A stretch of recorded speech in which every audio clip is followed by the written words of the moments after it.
Hello, everybody. Welcome to another Comic Source Comic Boom collaboration. It's your DC Spotlight for the week of November 13th, 2024. 8 books coming out this week for the most part. So we're not going to do this is my top 5, this is Rocky's top 5, because we can pretty much talk about everything. There are a few other books like Looney Tunes 281 comes out this week. Multiverses Collisions Detected number 5 comes out this week. There's also a facsimile edition of Limited Collector's Edition number 37, which is a villain-centric bunch of Batman villain stories.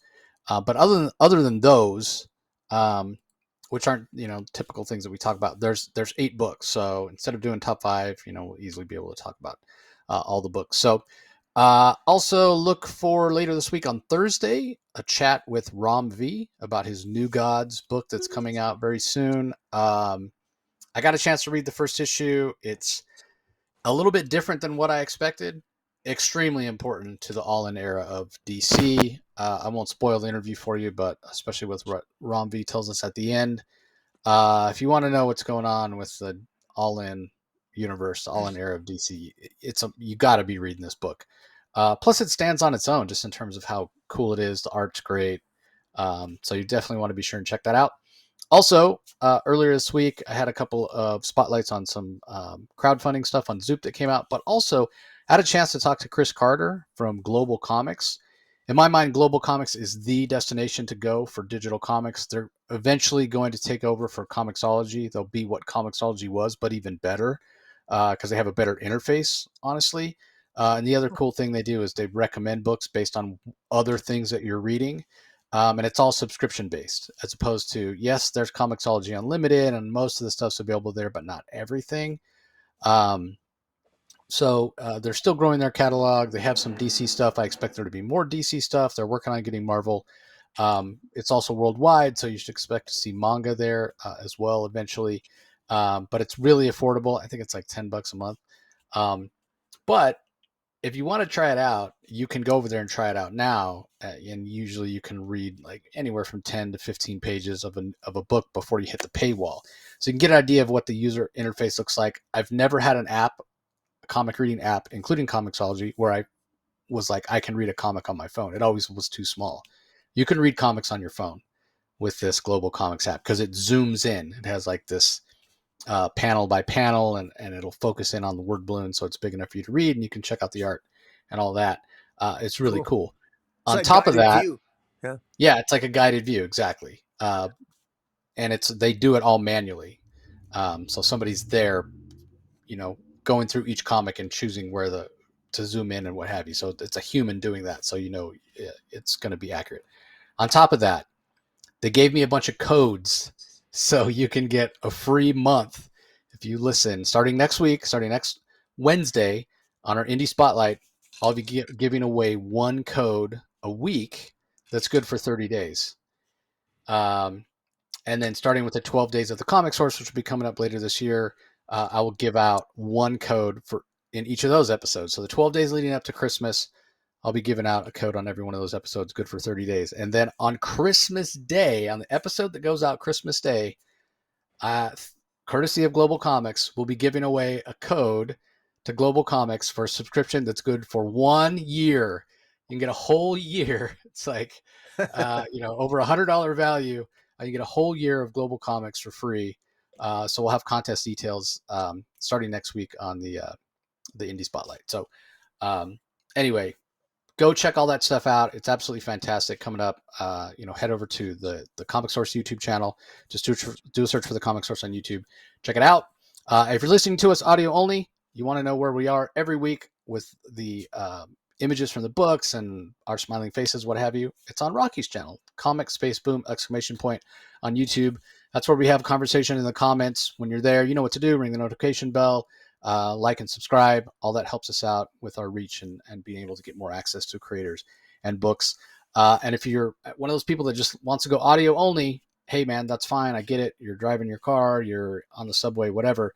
You can always go to whatever podcast platform or app you prefer, do a search for the Comic Source and subscribe to get the audio only version of all the content. So with all that out of the way, let's go ahead and talk about the books this week. I thought it was a pretty solid week. There was there weren't any books where I was like, I didn't enjoy that. I enjoyed every single one.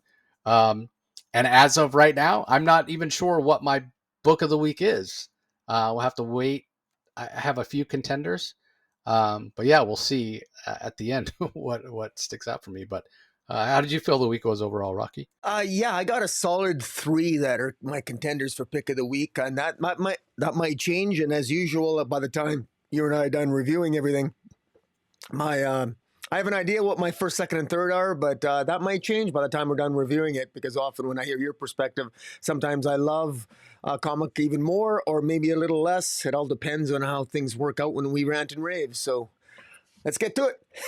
Yeah, huge indie week as well, everybody. So, reminder if you want to check out our picks for indie, what you should be checking out, just head over to the Comic Source YouTube channel and check out our indie spotlight for the week. So, with all that out of the way, let's go ahead and kick it off with Action Comics number 1075, written by Marc Waid.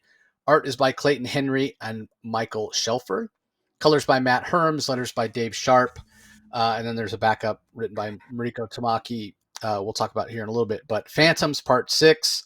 Last issue we saw Superman had traveled back in time and space, I suppose, traveled through space as well, because he's on the planet Krypton back before it exploded. He's there with his father and his mother. They don't know that he's their son.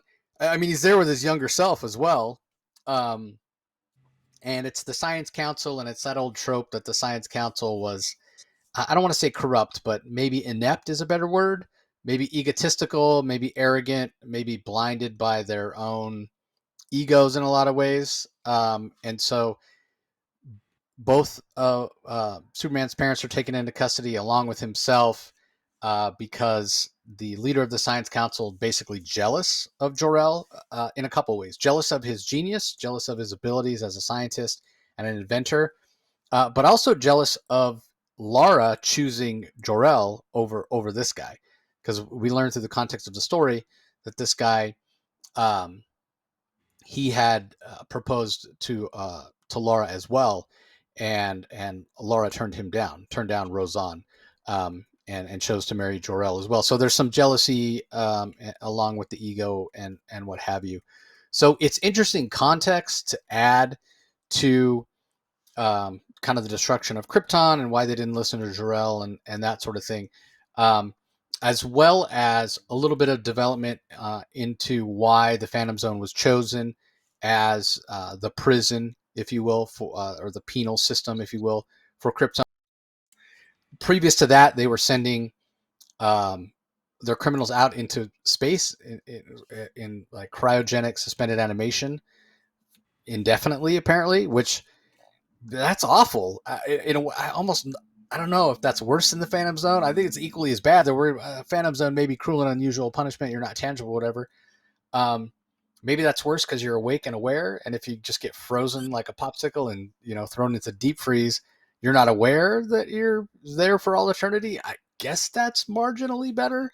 Um, but there's a huge cost to running a space program and whatever. And the Kryptonians, it's clear they're isolationists. They don't want space travel. They don't want to be out there exploring. They're very much focused on um, their own planet and what have you. So again, interesting context, all with gorgeous Clayton Henry art.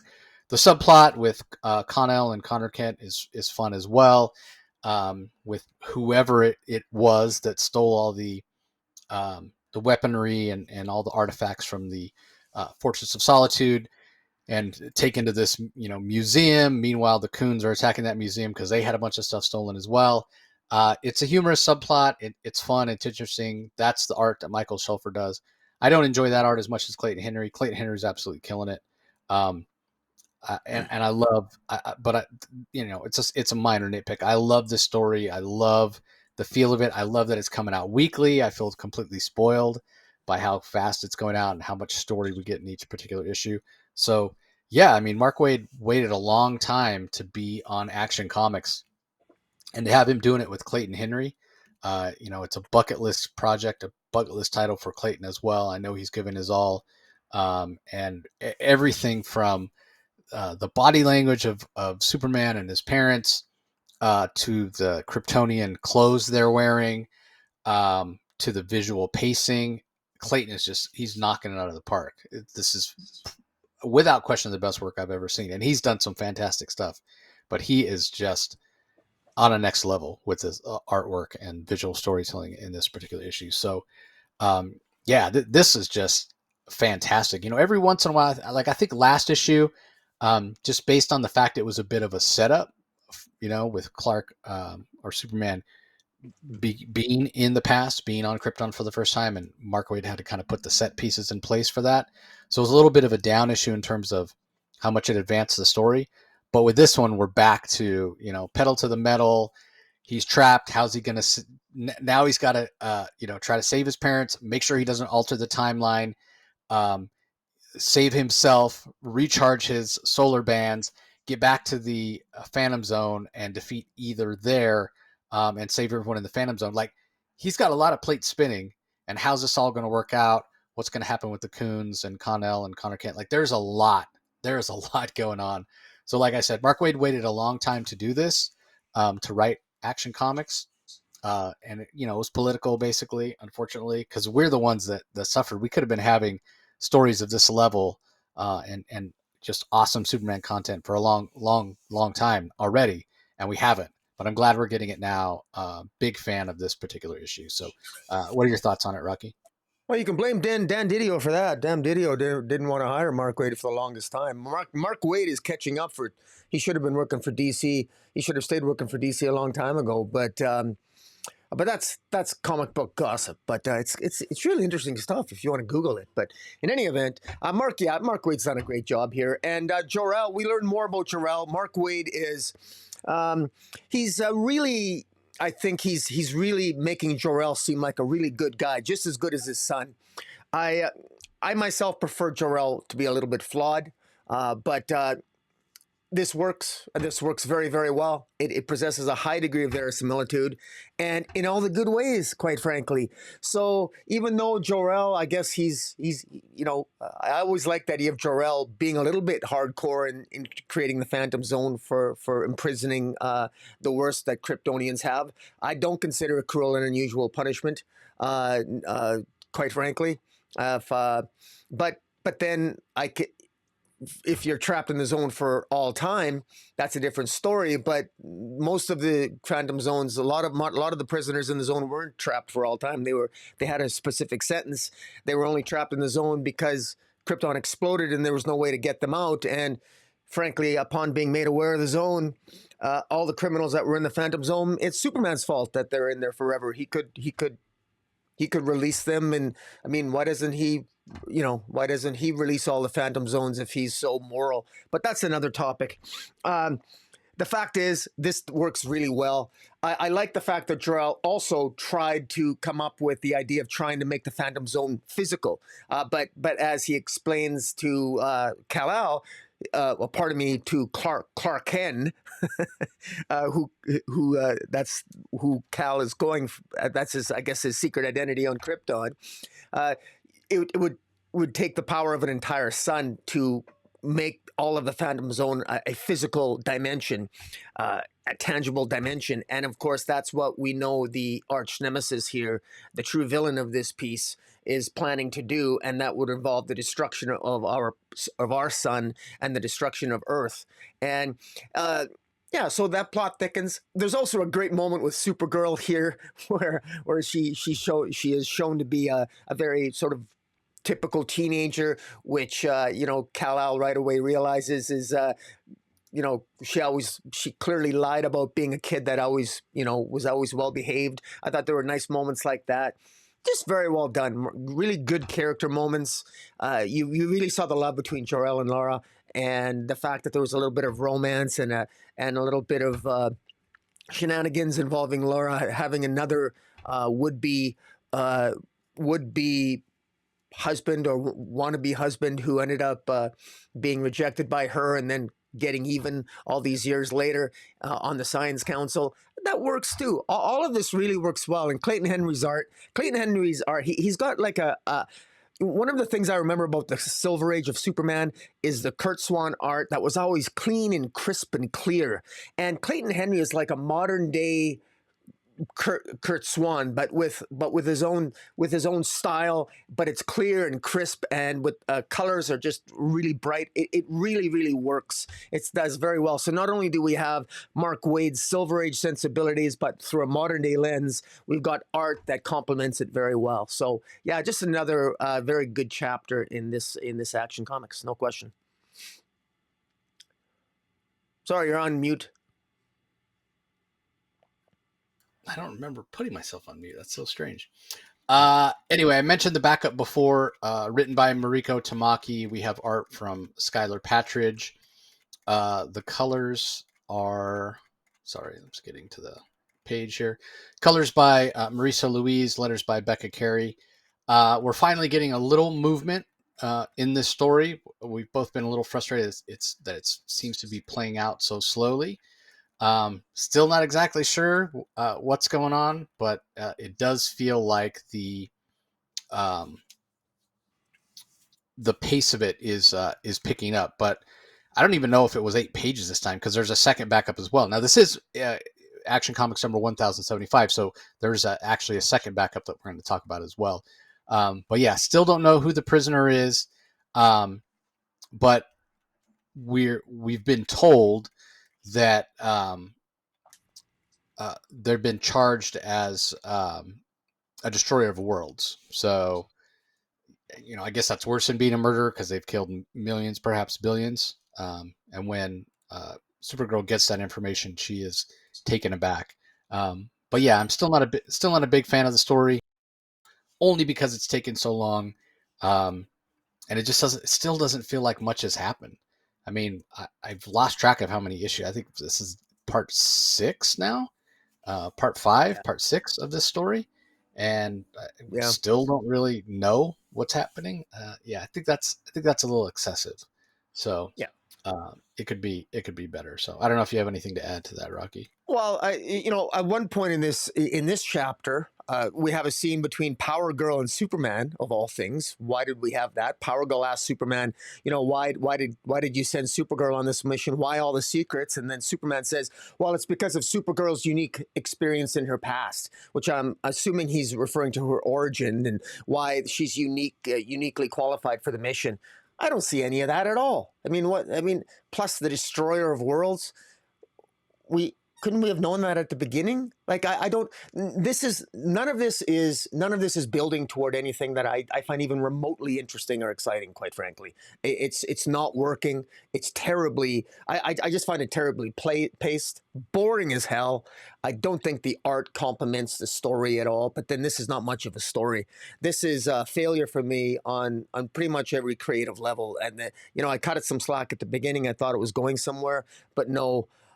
There's not. And incidentally, there's 10 pages on this backup story for Supergirl. 1, 2, 3, 4, 5, 6, 7, 8, 9, 10. 10 pages in this chapter, and all we got was that she's the destroyer of worlds. All the other scenes were completely useless. It was completely unnecessary. And that's all we know. So literally, you could sum up from the 6 chapters from the first chapter to this chapter is Supergirl sent into space to deliver a prisoner to trial, and ends up being the ship being destroyed. She's trapped with the prisoner, and she discovers that the prisoner was actually charged with being a destroyer of worlds, and we still don't know why she was chosen, because Superman never bothered. The readers aren't privy to that. That's it in a nutshell. That's 6 issues. There's no excuse for that. There's no excuse for that. But then yeah, I mean, until we have the end, I'm going to keep an open mind, because it still could pay off in the end. There's still another. I mean, we're only halfway through. I do agree with you that it's frustrating. It's been so slow. I do want to clarify one thing though. She thought she was going to escort the prisoner to trial, but then come to find out she's going to escort them to their sentence, because remember, there was whatever this prisoner did. And again, there's interesting concepts here, but it's execution where it's falling apart. Whatever this prisoner did was so terrible that they literally had to create a judge that had no previous, prejudices. So they literally created this artificial judge, this artificial life form judge, robot or android or whatever, that could then pass judgment on this prisoner without any bias one way or the other. Yeah. And when Supergirl gets there, she finds that out.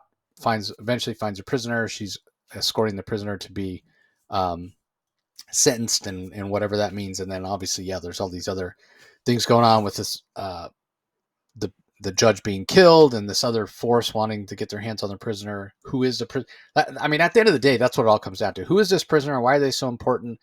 That's going to be the payoff. That's going to be what makes the story work. But it's taking too long to review. And if the whole point of the story is who the prisoner is, I can kind of understand why they're taking so long. But the problem is, it isn't that it's 40 pages, which is equivalent of 2 issues or what have you, that takes you to get there. It's that it's not 2 issues because it's a backup. Because it's a backup, it's taking so much longer, and that's making it. This is the wrong story to be a backup if you're going to take this long to reveal something. Yeah, So absolutely. to me, that's where it's falling apart. Maybe I could forgive it if we were only 1.5 issues in, and this is the point we're at in the story.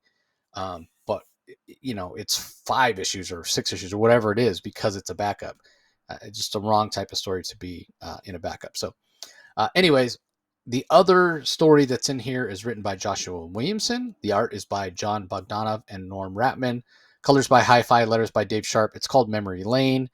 It's actually a very impactful story, if you will. It's not doesn't surprise me that Joshua Williamson is writing it because obviously he's writing the Superman comic as well. But we know Perry White has been running for mayor of Metropolis. Well, long story short, Perry White wins. He can't sleep the night before the election. He goes walking around through Metropolis, and he sees things that remind him of his life in Metropolis, growing up from a young boy, and working as a cub reporter, or selling newspapers on the street, all this and that. Goes to the Daily Planet, has a conversation with Clark, then finds out the next day that he won. We'll see what the ramifications of that. I love the idea of Perry White as mayor of Metropolis. I can't think of too many Superman stories where we've had the mayor of Metropolis um, as a character. Certainly we've had Maggie Sawyer and the Metropolis Police Department as supporting characters, but I can't think of mayor. Whereas we've had Mayor Nakano over in Batman, unfortunately dead now, but not a very good character in my mind. So not really Yeah. going to miss him. But Perry White's a long time supporting character in Superman. I like this role for him.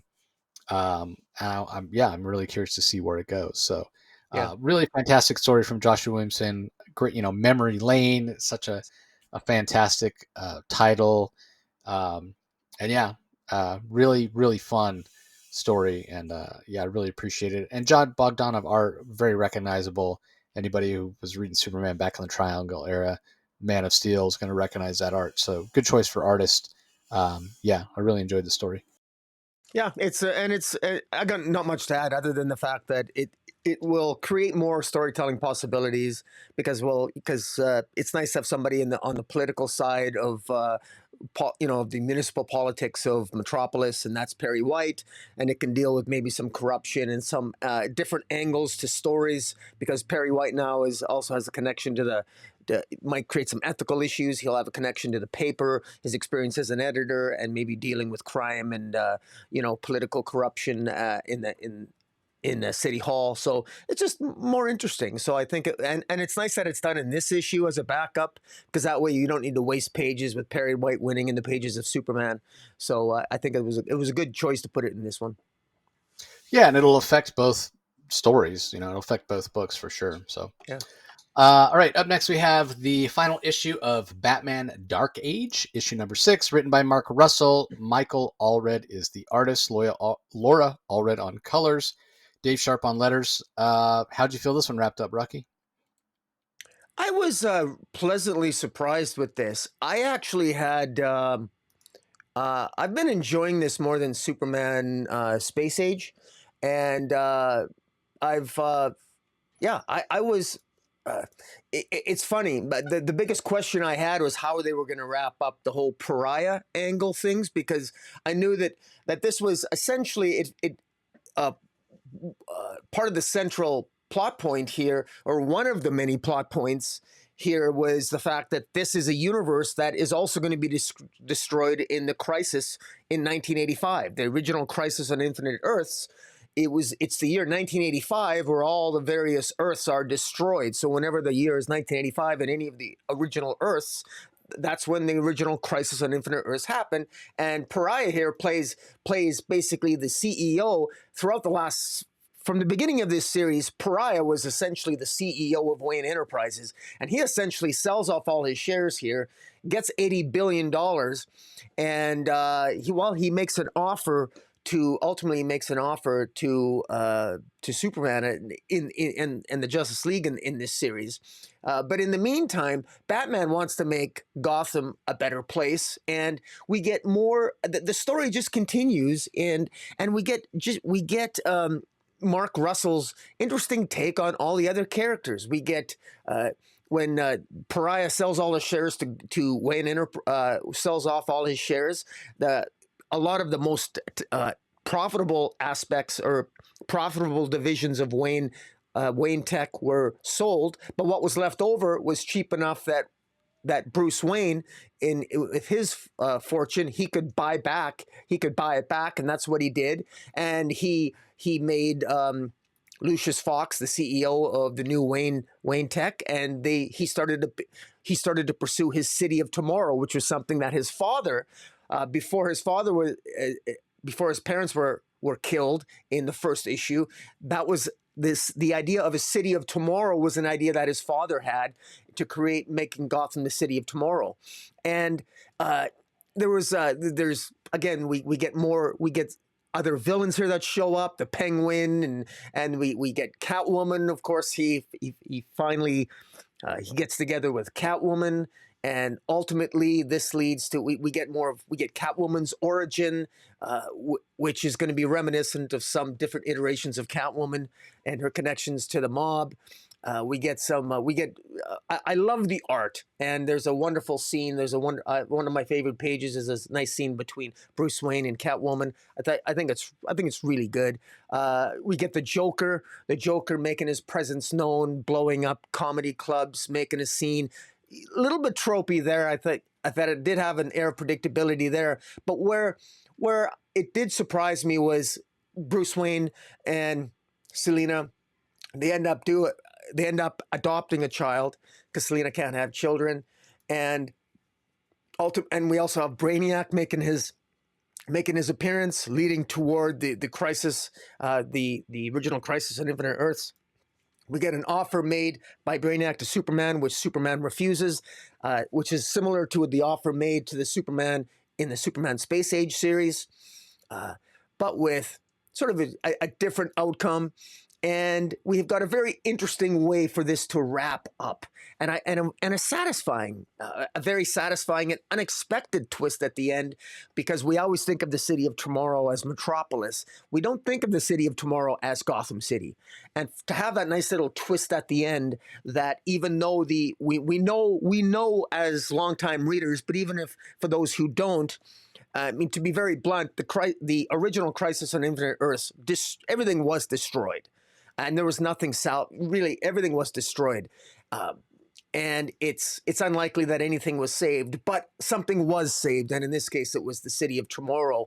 It was, which is Gotham itself, which was saved, thanks to the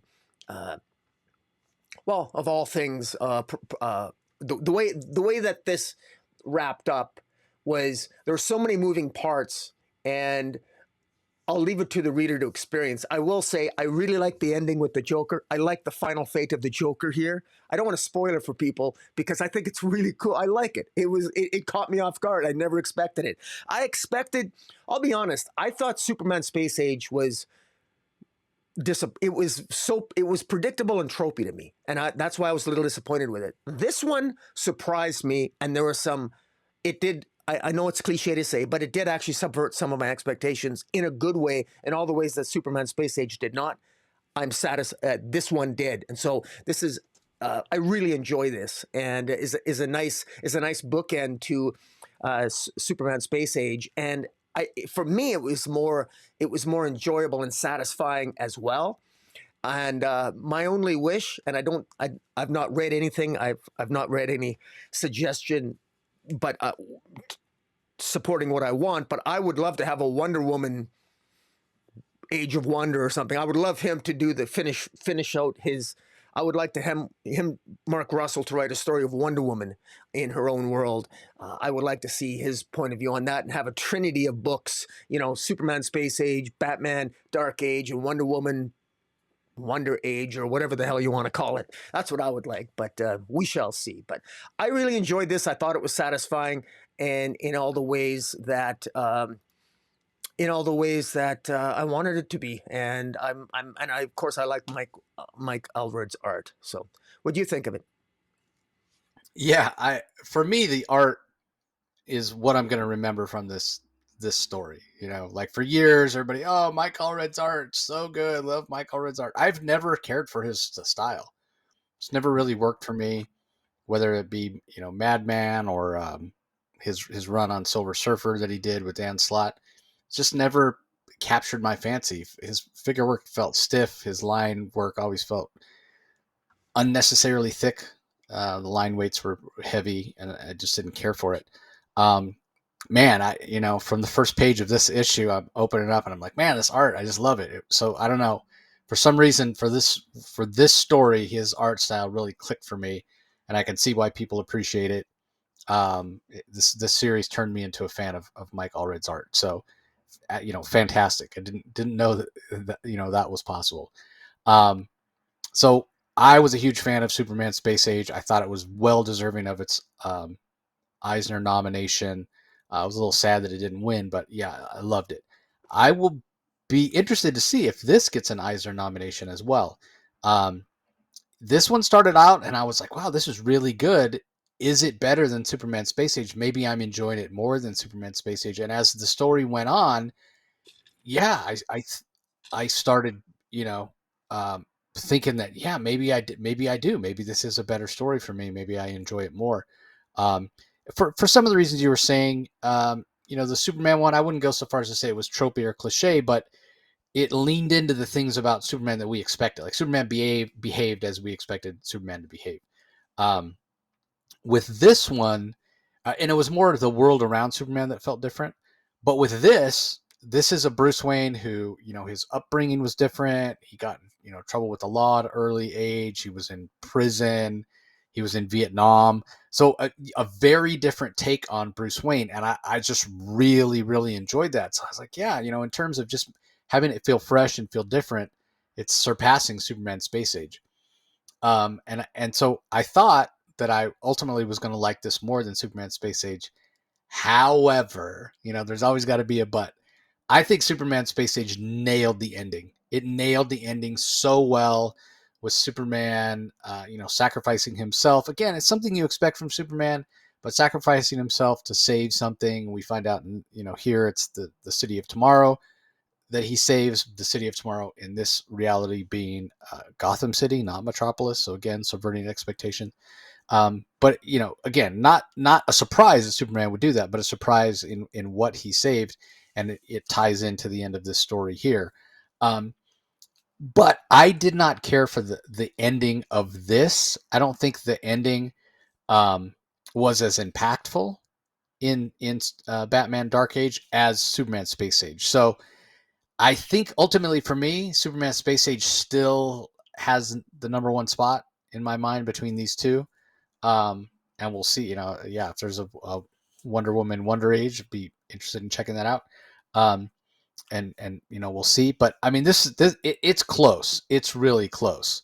But I think I still give the nod to Superman Space Age just because I enjoyed the ending of that more. Not to say this wasn't a cool ending, but yeah, it wasn't. And not to say that Superman Space Age had a nice, neat ending. Everything was tied up with a bow, no loose ends or whatever, because it wasn't. But this one, with what Bruce thinks he remembers, and then it didn't actually happen that way, and what have you, it just felt a little wonky to me. It didn't land with as much impact. So I still think it's fantastic. But yeah, it doesn't quite beat out Superman Space Age for me. I mean, we get when you want to talk about tropey, one of the things that wasn't subverted was, oh, here goes Bruce and Selena together again. Again, that's not really a relationship that I'm a fan of. So maybe that factored into um, me having a little bit lesser enjoyment of this. But don't get me wrong, this is still a fantastic comic.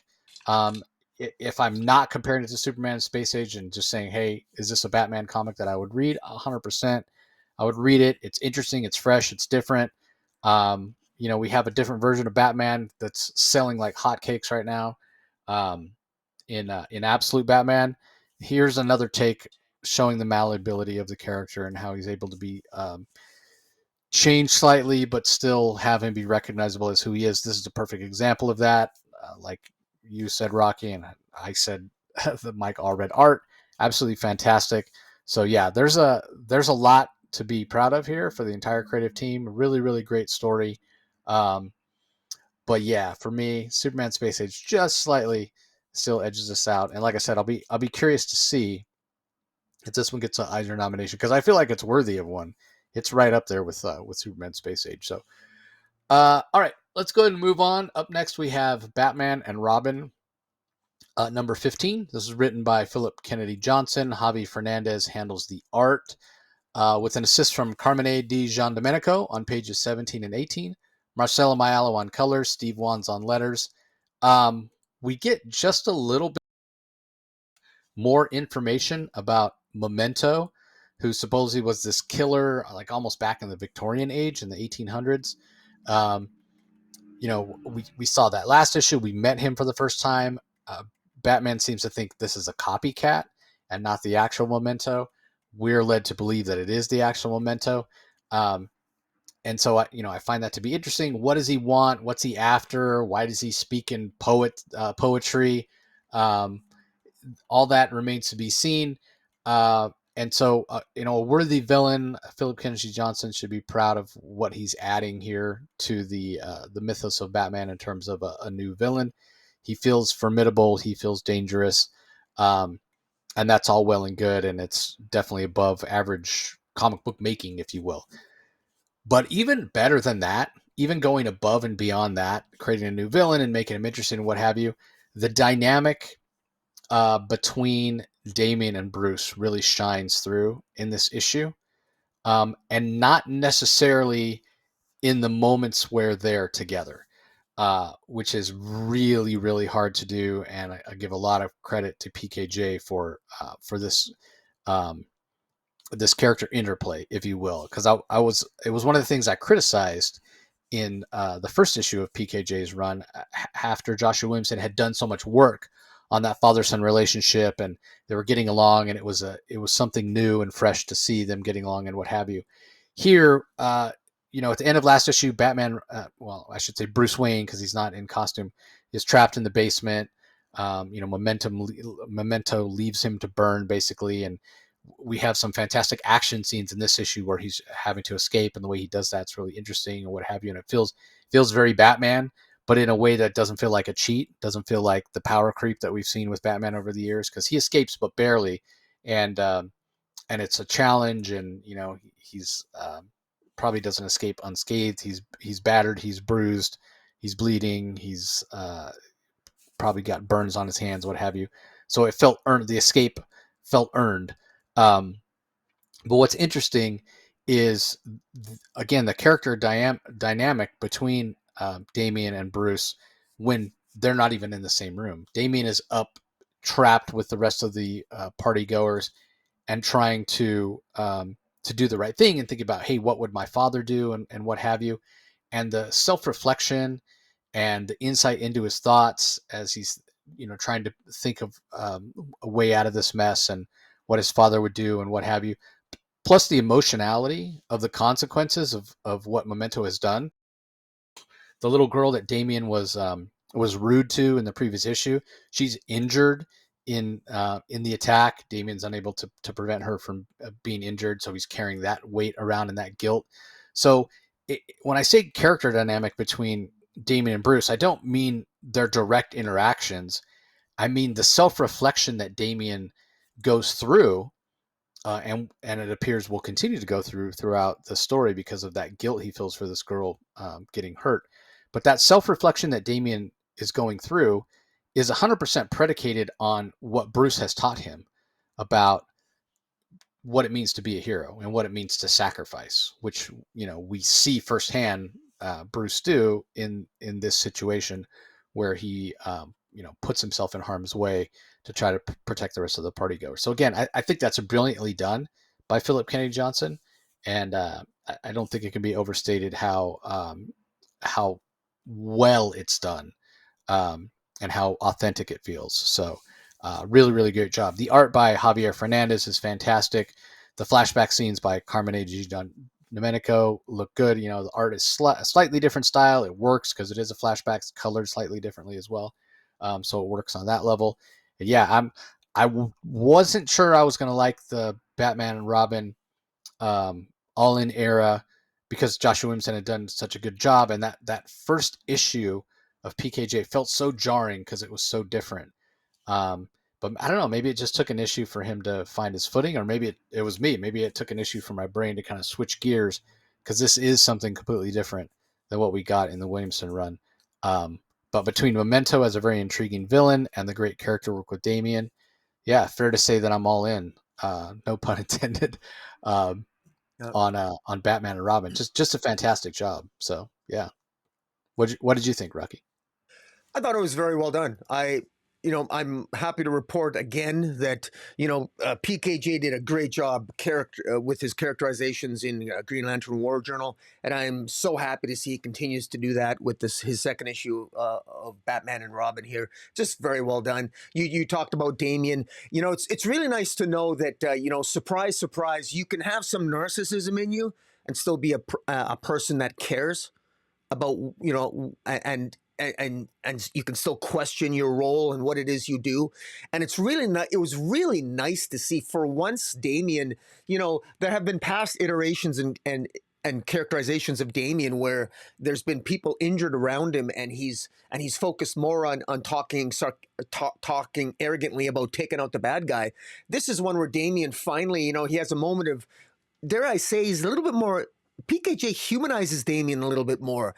He stares at a young girl that who's unconscious and bleeding and from the explosion, and he failed to protect her. At least that's what he tells himself. You can't protect everyone, even the innocent. And that's not something that Damian's not used to failure. He's often seemed to be a character that he almost blocks out his failures. But true strength comes from recognizing your flaws, and that you can't be everything to everybody, and you can't always be there for everyone. Recognizing your failures and learning from them are just natural things you have to learn from as you get older. And PKJ gives us nice moments like this, and it's really nice to see because we get a further more in-depth maturing in regard to the characterizations of Damian, and I like it.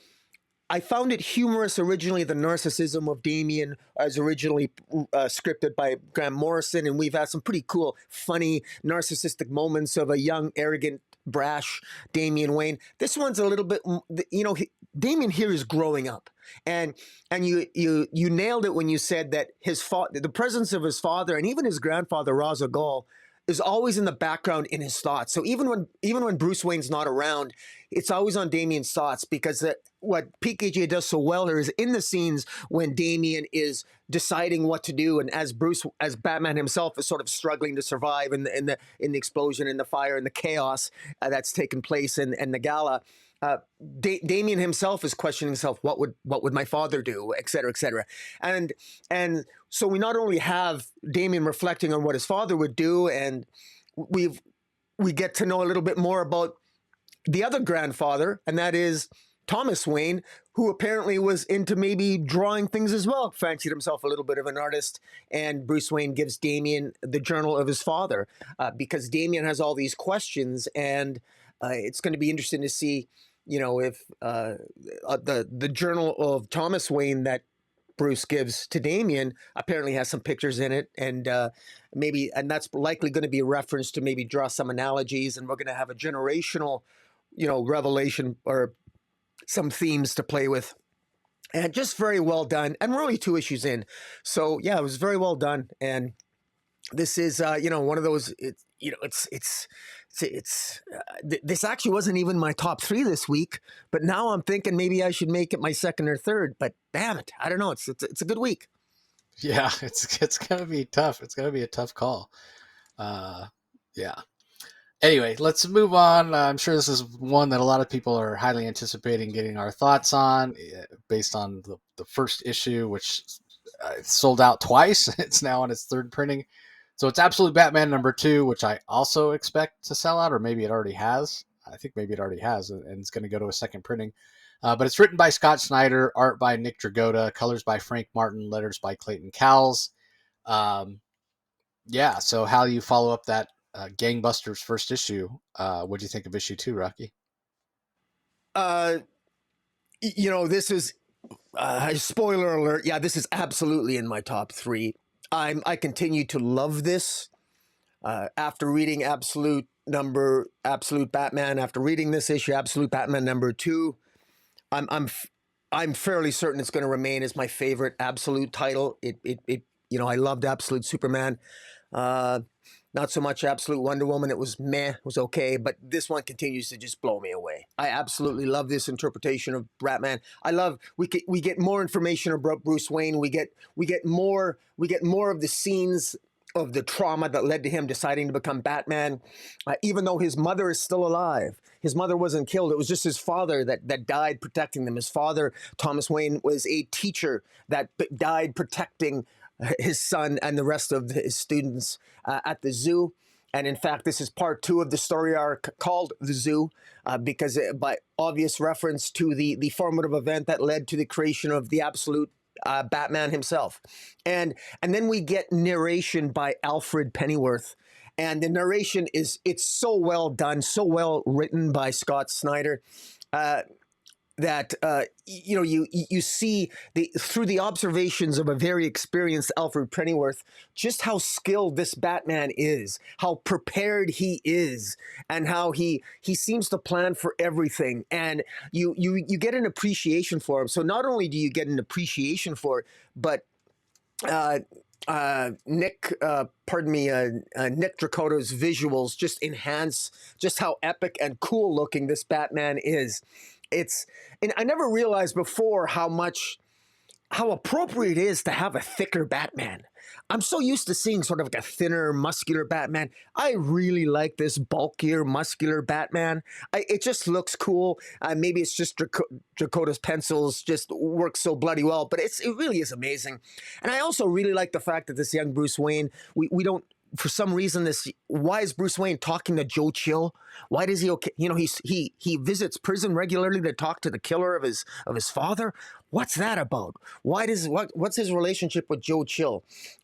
Even Alfred Pennyworth himself is like curious about that, and even his relationship with all his school buddies there. He shows up at a poker match between him and with the Riddler and the Penguin and Two-Face, Harvick, all of course with their with Oz and Edward Nygma and Harvey Dent and Clayface, and they seem to be. It's almost as if they seem to be working together, which is interesting. He's got a skull, which seems to be filled with some computer tech used by the Black Mask that Edward Nygma might try to figure out so they can hack into the system. And we learn more about Bruce Wayne. He's fascinated with the symbol of the bat. He's got mini caves all over the Gotham, and when you map it out on a map like Alfred Pennyworth did, it forms the shape of a bat.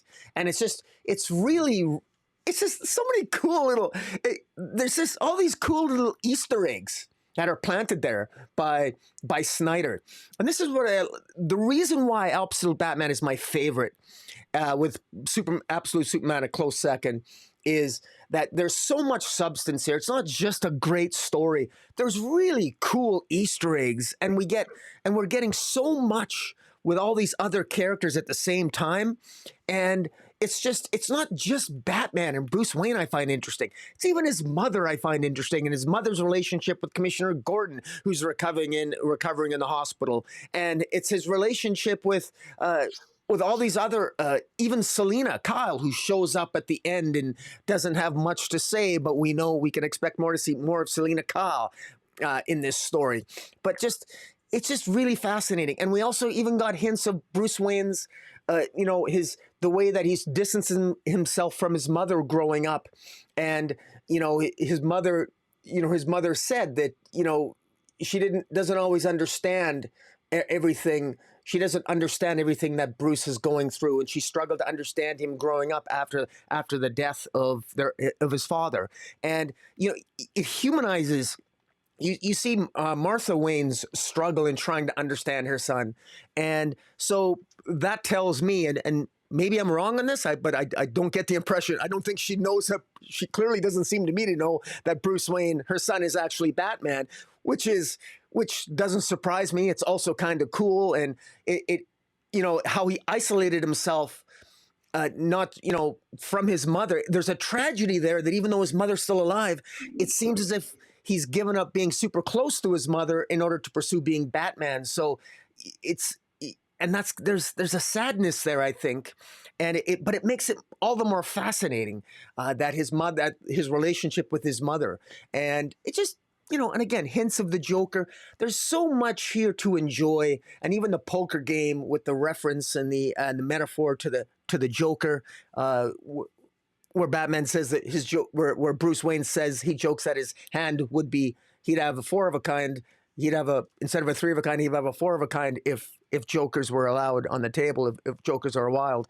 And in any event, there's more here, guys. Pick up this comic. It's absolutely easy to pick up, and it's absolutely easy to love, in my opinion.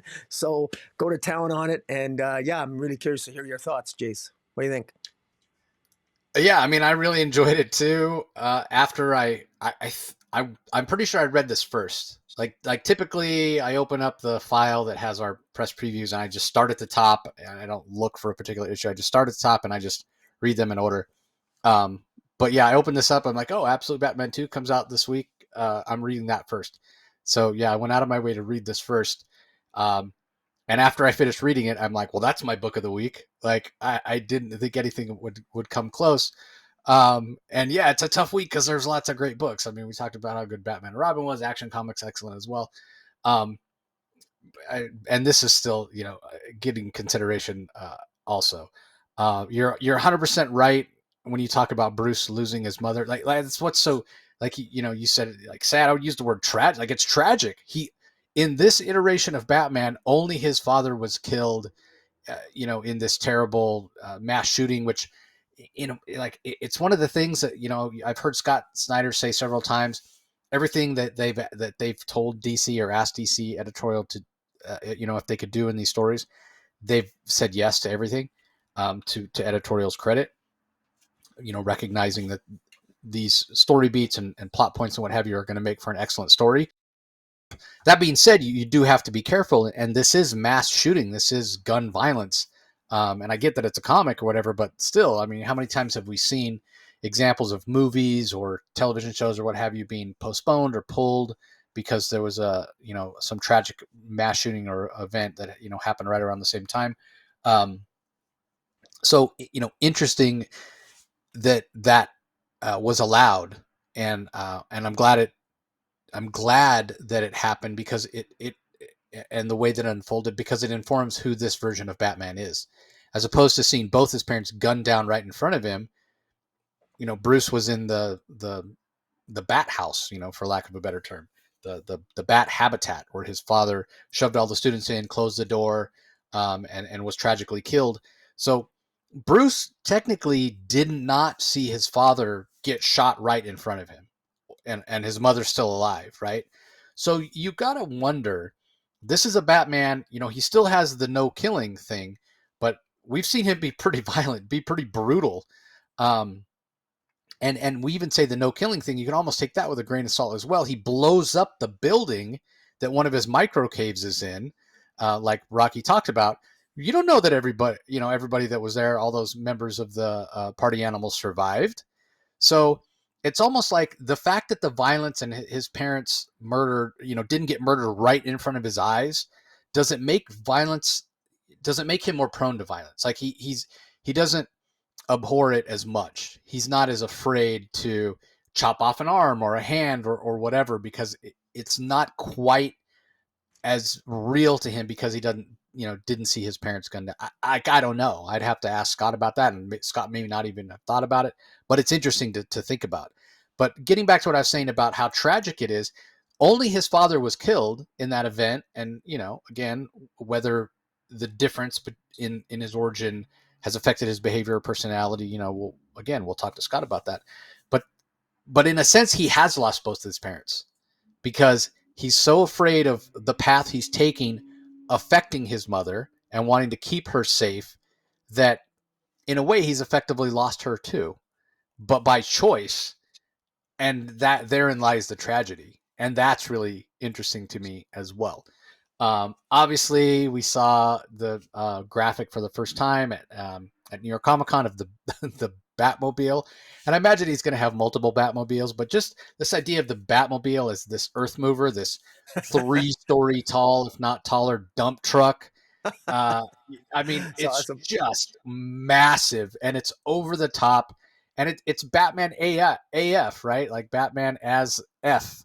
Um, but that AF, and that is something that Scott has talked about also, wanting to dial up who Batman is and get to the core of the character, and just go, completely balls out. If you're going to do an absolute Batman, like what is it that makes him Batman absolutely, and just turn the dial all the way up to 11. Um, but the way that he incorporates that into this story with Alfred's expertise, Alfred as this secret agent, whether MI6 or what have you, and a background in the military, and him talking about his training, about how as an armed force or an expeditionary force, you're going to advance when you can. You're going to advance forward, AF, and then you get to a point where perhaps you can't push yourself anymore, and then you retreat a little bit and regroup, and rinse and repeat, and do that. And he's talking about how he's observed Batman over these weeks in Gotham going up against the party animals, and he keeps waiting for that second part where Batman pulls back and retreats and regroups and gets ready to attack anew. But instead, what he sees with this Batman is he's always advancing. He's always advancing forward. He's Batman AF. He's constantly, just when you think he should retreat or take time to regroup and gather himself, instead he finds a different way to keep pushing forward, and that is so interesting to Alfred. He's like, man, this guy's really got something here. It's like this no retreat type situation. So based on what I read this, last week with what was happening in the United States, politically and what have you. Uh, I thought it was really timely. I mean, not that Scott would have had any idea whatsoever when he wrote this months and months ago, but I found that to be kind of really timely. That message that of Batman constantly advancing. Um, and so as Snyder is having uh, Alfred kind of talk about this, it was I just thought that it worked really really well, because it's a reminder of the value of not giving up in the odds of kind of overwhelming odds, if you will. Which again, based on when this came out and everything, there's I know a lot of people were feeling defeated, and hey, where do we go from here as a country, and we could be in big trouble, and what have you.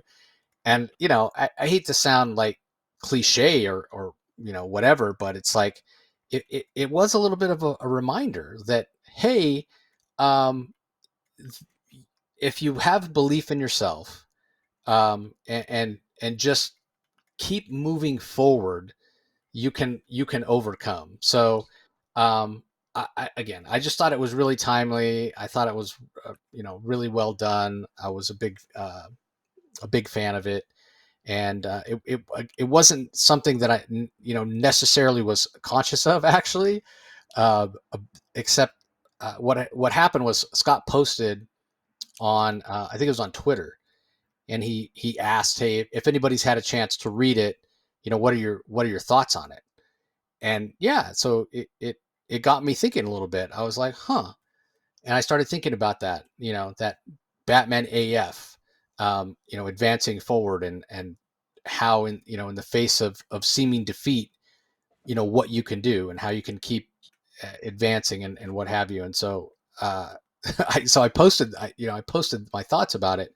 And then Scott sent me a message, and then we started talking about it and what have you. So, yeah, I think again, there's a lot of value. There's lessons to be learned, as maybe as silly as it sounds, that you could get, learn something from a comic or what have you. But yeah, Batman AF. I really like that idea and that thought of him as um, this idea that no matter what, no matter how bad things look, um, what tragedy you faced in one message or another, just keep going forward. Like be the AF version of yourself. If that makes any sense, and who knows what you might be able to accomplish. And the fact that this is only the second issue, yeah, I mean, sky's the limit for this. You mentioned Dragota's art; it's absolutely fantastic. I mean, that's all him on that 3-story Batmobile, um, and he's doing a fantastic job. And Scott's talked about this as well. How they've got breaks built in where they're gonna have other artists come in and fill in here or there. I gotta admit, selfishly, I don't want to see any other artist on Absolute Yeah. Batman, but it will be interesting to see other people come in and give their take on the bigger, bulkier Batman.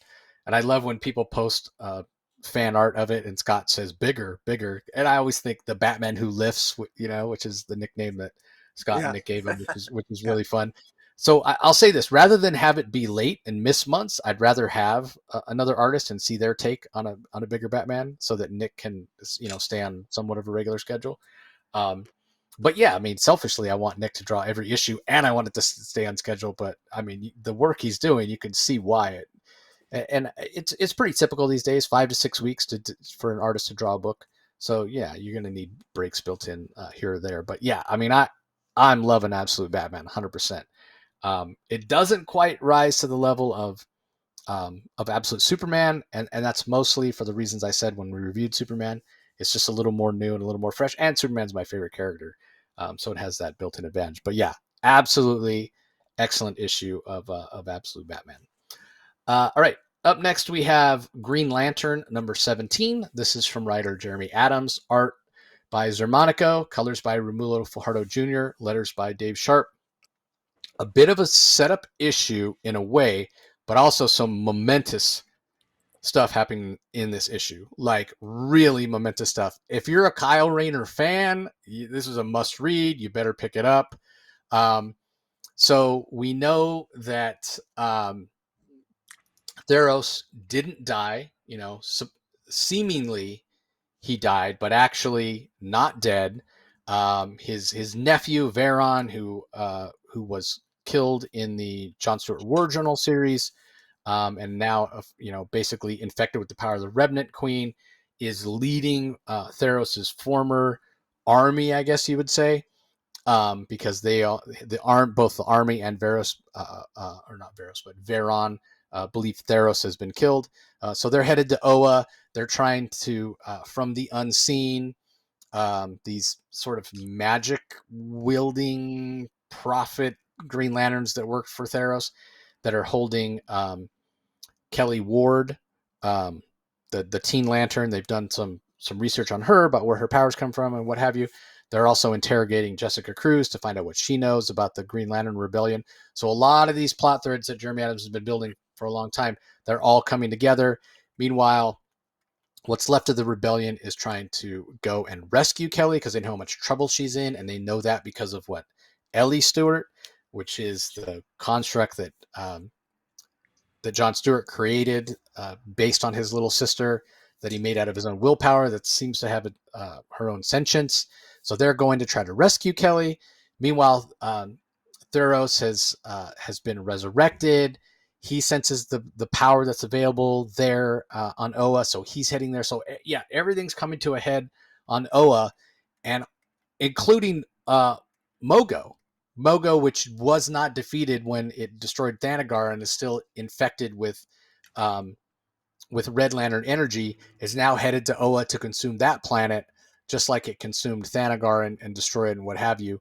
Luckily, of all people who show up to save the day, it's Sinestro, who has even more rage than Mogo does, and literally flies into Mogo and absorbs all the rage within himself. And Mogo kind of returns to normal. And then we have Kyle Rayner, who is sensing all this chaos, everything that's going on with the Revenant Queen, and who sort of embodies death in a way. And he's been the White Lantern before, Kyle Rayner, and kind of embodies the antithesis of the Revenant Queen, and so it seems like he's reemerged as a White Lantern who is going to take on Veron, because Veron did manage to get the ring that that Theros previously had that has a connection to the Revenant Queen. So a lot of moving parts building up to a big story. We know there's this idea of fractal lanterns that are coming later in 2025 from Jeremy Adams. But all I keep thinking is, when Jeremy Adams came on the show the first time to talk about Green Lantern, he'd been on the show a couple times before that, but when he came on to talk about Green Lantern, how there was this quarantine and he was having to tell the story of Hal Jordan on Earth and the challenges that were inherent in that, because he wanted to have Sinestro and he wanted to still make it feel cosmic, and he was trying to resist the urge to take him out into space right away. Then he had the Night Terrors event that sort of interrupted what he was doing, and he had to deal with that. And here we are with maybe the most cosmic in scope Green Lantern story since Blackest Night, um, with all these moving parts, and I don't feel lost. I understand what's going on. It makes sense to me. It's exciting. There's all these different disparate parts that are creating this tapestry that makes it feel like a big story, that it's affecting so many different things, whether it be the Coons or the Durlins that were serving as um, the United Planets, because they shape shifting, and they were serving as the United Planets Council for Theros, and Teen Lantern being there, and Kyle Rayner back as a White Lantern, and Theros evolving his powers, and Veron evolving his powers, and Hal and John Stewart just trying to keep everything together, and Kyle's there, and Kilowog's a Yellow Lantern, and oh my God, there's so much packed into this, and Jeremy does it in a way where you understand what's going on. It's paced well. Um, this is one of those comics where you just don't get a chance to take a breath, but that's a good thing. And it wouldn't work as well without the Xermanico art, which is just fantastic. There's so much going on here, a lot of smaller panels, because there's a lot of story to pack in, but they don't lack for detail. They don't lack for impact. The color work is fantastic as well.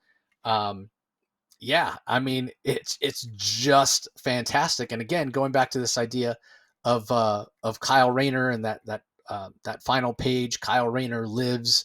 His destiny is going to be perhaps to stop Theros, who he's now calling himself Dark Star, or perhaps Veron. Like, is going to be a three-way battle. Like, I mean, sky's the limit. As much as everything that's going on is awesome, the other part of this is I don't know where it's going to go. This is not predictable in any way, shape, or form, and that's a good thing. And then the final thing that I'll say, the other thing that I loved about this particular issue was we got these little text boxes reminding us of who the characters are. So, if you haven't been following, or it's been a while since you have read them, you get a little text box about Veron. You get a little text box about Theros. You get a little text box about the Unseen. I mean, Rocky and I say it all the time with some of the books that we've read that have, large casts, and especially if they're characters that aren't familiar to us. If you remember the Batman Incorporated story that Ed Brisson did, which we really liked the story, but man, it was always a challenge to go, wait, what's that character's name again? What do they do? So yeah, once in a while to have those little boxes, super helpful. And yeah, the color work by Romulo Fajardo Jr. excellent as well. I mean, nearly a perfect comic. Just definitely an example of how you do a regular series, an ongoing, when you have a ton of moving parts and a lot of stuff going on. This is how it's done. And it's not a double-sized issue. It's not a special number. It's not a 50th issue or whatever. It's just a damn good comic that comes out every month. And I have not heard from any Green Lantern fans who aren't just digging what Jeremy's doing, right? And all the Flash fans are going, God damn it, we had that guy in Flash and we were loving it. And now he's on Green Lantern. And we're loving that, but, Flash is our guy. We wish he was still on Flash. So, hey, Aquaman fans, this is what you have to look forward to. Jeremy Adams is going to bring the same energy and talent to Aquaman, and that's going to be a good thing. So, what are your thoughts on it, Rocky? Sorry, I keep thinking of the movie Return of the Jedi. That's what this felt like. This felt like the Star Wars. This felt like the Green Lantern equivalent of Return of the Jedi to me for some reason. Even though it's not the final chapter, it's just that there were so many. It's awesome science fiction. So many cool parts. I mean, Kyle Rayner is almost like the Jedi, and we have almost like the Dark Lord of the Sith, and with Veron or maybe Theros, and then we got the cool. Anti-hero Sinestro, literally instead of destroying the Death Star, he drains the rage from Mogog because he absorbs the rage because Sinestro, no one can get more pissed off than Sinestro, which I never really thought of Sinestro as being perpetually pissed off. I thought it was pretty good at inducing fear, but he can be pretty angry when he wants to. There's so many epic moments. Alan Scott even has a moment, my God.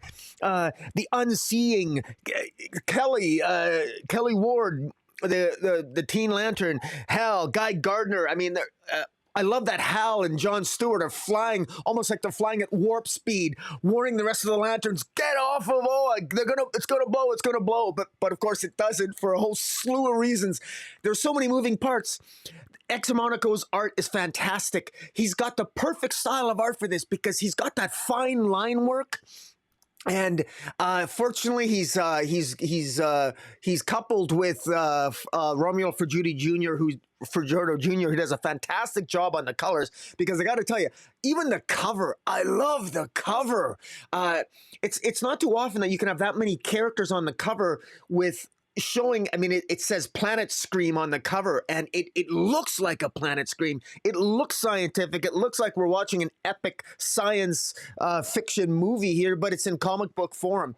I've only read this digitally. I can't wait to pick this up at my local shop. But this is the way science fiction comic books should feel. I got to tell you, when I read this, I got a very strong sense that Jeremy Adams, they finally took the reins off this guy. They finally said, all right, fine, okay, go. We let you loose. No editorial mandate. Just do whatever the hell you want because, boy, oh boy, man, Jeremy Adams unhinged. Give us more of that stuff. Thank God they put him on Aquaman. If he can do this to Green Lantern, I haven't felt this good about a Green Lantern story since Blackest Night. And I got to tell you, there are aspects of this that I enjoy more than even Blackest Night. Blackest Night was really cool, but there's an unknown factor here. You said it. There's a strong sense. I have no idea what's going to happen with Kyle Rayner. I have no idea. The whole idea of this fracturing of the spectrum, and then we're going to get a story. What the hell is that going to be about? Blackest Night, I could almost, with Jeff Johns, often he'd telegraph some of his plot points, or he'd strongly hint at them. And here, I don't know what the hell Jeremy Adams has planned, but I love it. I love everything about Jeremy Adams with his writing of Green Lantern. I even watch him on Twitter when he's opening up his comp copies that he gets with his kids surrounding him, cheering him on. It's just awesome. It's just awesome. The guy's got a passion for what he does, and it shows. And Xermanico on the art, Fajardo Jr. on the colors.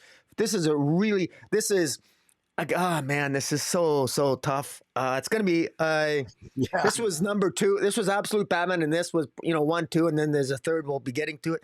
God damn, it's going to be a tough week to pick of the week. But this was a really good comic. Yeah, it really is. I can't remember if it was Jeremy. It might have been somebody else, but I was talking to somebody recently, and again, I can't remember. I've seen so many creators at New York Comic Con and then at the comic book block party. And I remember I was talking to somebody about their book. I think it might have been Jeremy, and I was talking about what was happening. They're like, "Oh, do you want me to tell you?" I'm like, "No, no, I want to read it. I want to experience it." But that's what's funny, And I thought of it because you're like, I have no idea what's going to happen next. Well, I could ask Jeremy what's going to happen next, but I want to read it. I want to experience it with the art. He'll be happy to tell me probably if I asked him. But no, I want to experience it with the fantastic Xermanico art and what have you. So, all right. Up next, we have Black Lightning #1. Debut all-in issue ongoing series from writer Brandon Thomas. Art is by Fico Ossio, colors by Ulysses Areola, and letters by Lucas Catoni. What'd you think of this? Well, I was hoping this one was.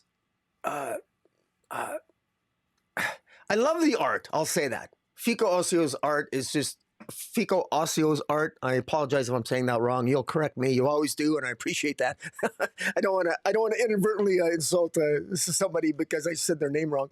But in any event, the art is really fantastic. Now, Brandon Thomas is the writer, and he's been kind of hit and miss with me. I guess what I was sort of struggling with this issue is I was really hoping for a reason is what makes Black Lightning different and what should pull me into this story. And I don't know if it really grabbed me all that much, to be honest with you. It's Black Lightning and his daughter's Thunder and Lightning, and then it's sort of built on absolute power, how he failed him, Black Lightning failed. He feels he failed his daughters. They didn't protect him from Amanda Waller, and so he feels a little bit insecure about that. There's a scene where he takes them to the Justice League. They go to the Justice League satellite, and he's got a sit down talk with Superman, and so there's some. I guess this is all set up, and I understand that it needs to be that way. So it's all right, but it didn't have a hook. I don't know what the hook is, other than the fact that his daughter's powers are a little bit wonky. There's some really fantastic scenes. I mean, Ossio's art is fantastic. I mean, it's really, really captivating. I mean, and there's some really, really cool looking moments.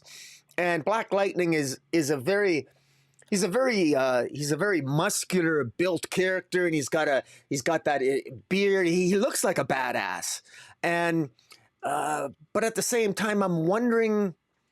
I'm still looking for what the hook is. Like plot wise, the plot never grabbed me, and because that's just it. Like I maybe it's just because it was a really competitive week, but nothing really grabbed me here in terms of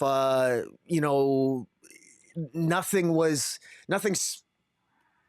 this was exactly dare I say I could have predicted this, but there's no I don't even think there's a villain in this issue.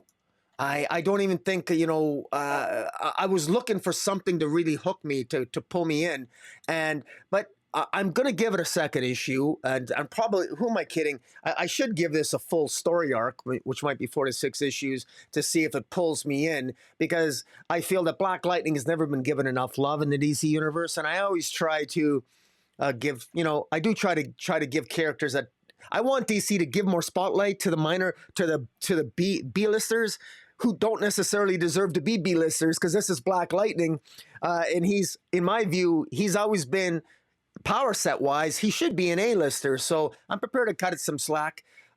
Again, these characters are interesting.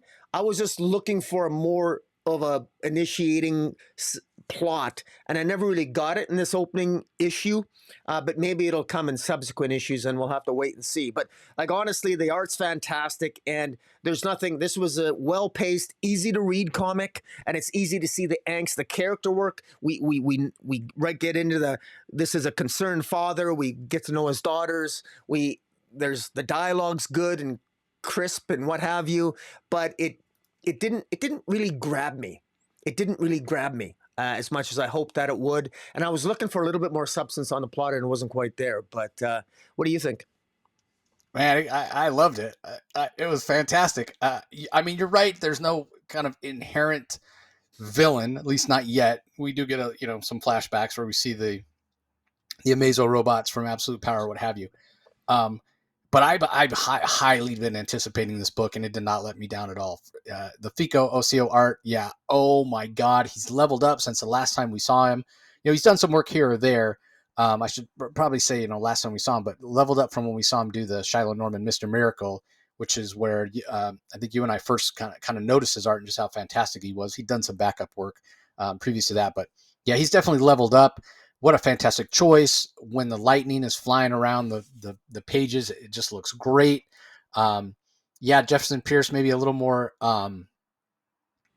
muscular than we've seen him before. I'm perfectly fine with that. The color work by Ulysses Areola looks great. When Thunder's on the page, looks great. When Lightning's on the page, looks great. But I think part of the reason I was anticipating this so much was this idea that Marc Waid first told us about when we interviewed him about Absolute Power, way back when. And I think he said something along the lines of, well, don't expect everybody to get their powers back, and don't expect everybody's powers to work, if they do get them back, to work the way that they worked before. And, along the line, in probably the 6 months or so since Marc was talking about that, we got more information about how that's going to play out. And basically, this is going to be the series where we see that play out. And in this first issue, Brandon Thomas lays that out expertly, right? This is what Jefferson Pierce's role is. This is what Black Lightning's role is. We are going to see him in the pages of Justice League Unlimited as well. He is a member of the Justice League. I won't spoil what happens there, but again, last time we had Marc Waid on the show was talking about Justice League Unlimited. He specifically mentioned that Jefferson Pierce is one of the few, and his dynamic with Star Sapphire, because he's one of the few, maybe the only person in the DCU who's an active superhero, but also a teacher.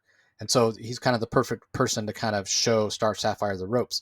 But also the perfect person to kind of head up this initiative of finding the people that have had their powers unlocked, had their meta gene unlocked at the end of the Absolute Power event, or had their powers shifted in some way, to try to figure out what's going on. He's very invested in that, and he's very invested in keeping his daughter safe as well, because one of his daughters supposedly didn't get her powers back, and so he's that much more protective of Anissa, who did get her powers back. And so, all that makes a lot of sense, and it creates this dramatic tension. And you're right, it is a little bit of setup, but then when things do go sideways, at the end for this person, actually, I think I said Anissa before, it was Jennifer that got her powers back and Anissa didn't. But then at the end, we find out this person on top of the train, like the subway type train and mass transportation, the Steelworks bullet train that goes around Metropolis. This person whose powers are running out of control, and we find out it is Anissa. So she, we thought, and Jefferson Pierce thought, and Jennifer thought that she didn't get her powers back after Absolute Power, but turns out she got her powers back, but they're not quite the same, and they're out of control, and what have you. And so that automatically brings in all this drama and family tension and an interesting dynamic and what have you. And when you factor that in with kind of the emotionality and this idea of family that Brandon Thomas has injected into the story, along with the great Fico Ossio art, I think you have the makings of something really, really special. And to go along with that, this is not the perfect family, right? Like, go back and read the other history of the DC universe by John Ridley, when he talks about Black Lightning and how, and again, it was a little bit of its time when, late 70s, early 80s, we're finally starting to move past the sort of stereotypical, oh, if it's a black superhero, he's got to be the angry black man trope. They're moving beyond that, introducing his daughters. And, he had a loving wife, and, it was kind of that idea of a nuclear family. This is not that. He's divorced from his wife. They still try to co-parent, and that's challenging enough. But when when you're a superhero, makes it more challenging. When your kids have superpowers, makes it more challenging. When you're trying to protect one daughter because you think your other daughter's lost her powers, makes it more challenging. Now it turns out the daughter that you thought lost powers didn't lose her powers, but maybe would have been better off had she lost her powers, because her powers are out of control. Like, you're just stacking like story potential and drama on top of story potential and drama, and it's just building. And again, when you add in this fantastic art from Fico Ossio and the great color work from Ulysses Areola, yeah, again, like just I can't personally, I can't find anything wrong with this comic. Like I'm totally hooked. I can't wait to see what happens next. Fantastic cover. Um, Brandon Thomas, he's a person of color himself.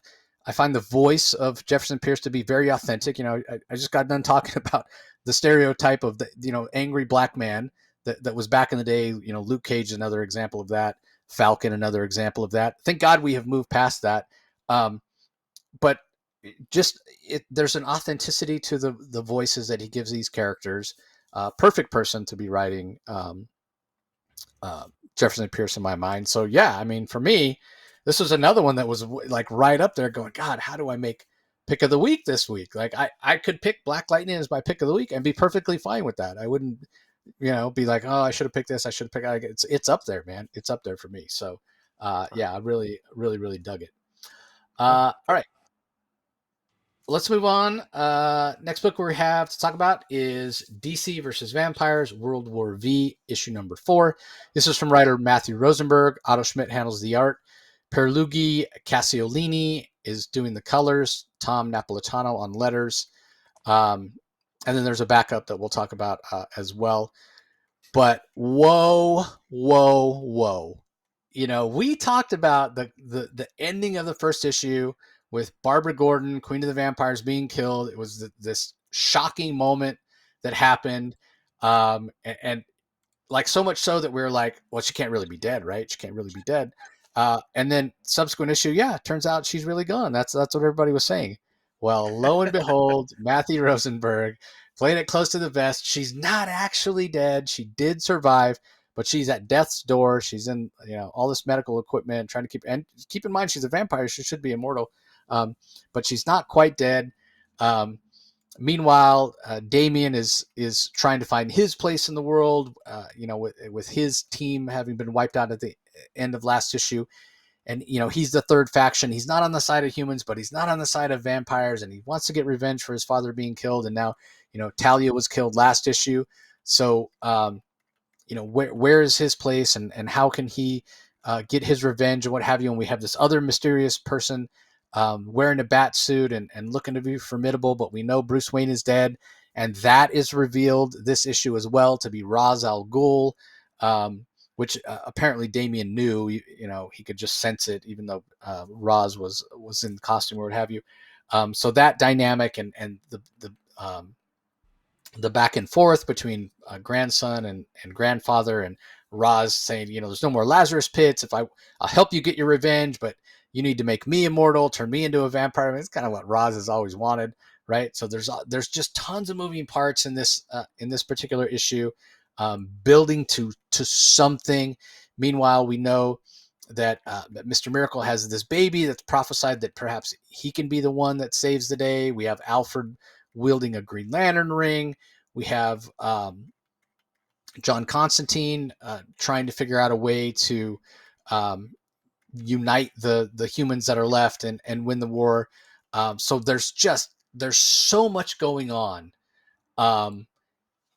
And you add in the Otto Schmidt art, which is very moody, and the color work, this very dreary world that feels like it's kind of winding down to its last moments. And what it does is it creates this sense of time is running out. Time is running out for whoever is going to come out on top. And no matter who it is, whether it's Damian's faction, and he's kind of the only one left from that faction. So whether it's Damian, whether it's the Human Rebellion, whether it's the vampires, whoever it might be, they need to win relatively quickly, because the world is coming. While they're wasting their time fighting, while they're so busy fighting each other, there's nobody left to literally save the world. And it feels like the candle's going to go out. The flame is guttering. And if they don't turn their attention to finding a way to allow life on Earth to continue, whether that be vampiric life or human life or whatever, that the candle's going to be snuffed out. There's going to be nobody left. That's the sense you get, both from the art and from the story that Matthew Rosenberg is telling, which is fantastic, because that's exactly what he was talking about, this idea of the world winding down. That's exactly what he was talking about when we had him on to talk about the first issue before it dropped. So he is delivering on that promise. And yeah, just another fantastic issue. There have been a couple of issues in this particular volume of DC versus Vampires where I didn't feel as invested. Not that it wasn't, a well put together comic, but there were a couple issues here or there where I read it and I just kind of felt like, yeah, it's moving along, it's going through its paces, and I'm just kind of along for the ride. But then we get an issue like this that it sucks me back in, and yeah, I'm really curious to see what happens next. So, what do you think about the main story, Rocky? You're on mute. Sorry, I'm on mute. Sorry about that. Yeah, I was. Matthew Rosenberg has really upped his game. It frankly took him a while. To be blunt, he was always. He's been a relentlessly mediocre writer. He's finally approaching what I would consider like B plus A list with this. Finally, we're getting plot lines. He's taking more chance. It's more exciting, and it's every issue. There's some revelation here, and this issue in particular is excellent because we get Damian. We get Damian sort of reevaluating his place. He's showing some insecurity, and he has a conversation with Ra's al Ghul, who's the Batman, and we get Batgirl's revealed to be still alive. She's the leader of the vampires. She's approached by a character who I'm pretty sure is Granny Goodness, who is from Apocalypse, and I'm pretty sure it's Metron that confronts Constantine. And we know that the child is the chosen one, is the offspring of Big Barda and Mr. Miracle. So we know that we got the New Gods and Apocalypse are playing a part of this story. I'm pretty sure, and it's pretty awesome. And Alfred as Green Lantern, I think, is such an inspired idea. It's such an inspired choice. I mean, you want to talk about willpower, somebody who is in control of his emotions and has great will. Yeah, well, bloody hell, that is Alfred.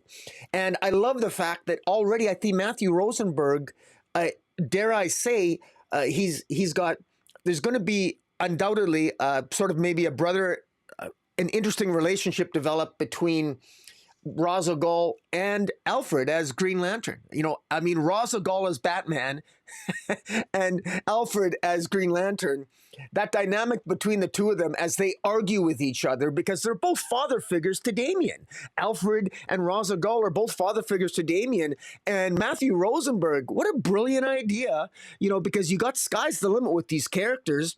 Everyone else is dead, and that's important in Damian's life, really. So it makes sense that his two father figures, Alfred and his grandfather Ra's al Ghul, that they're going to, they both want to protect Damian.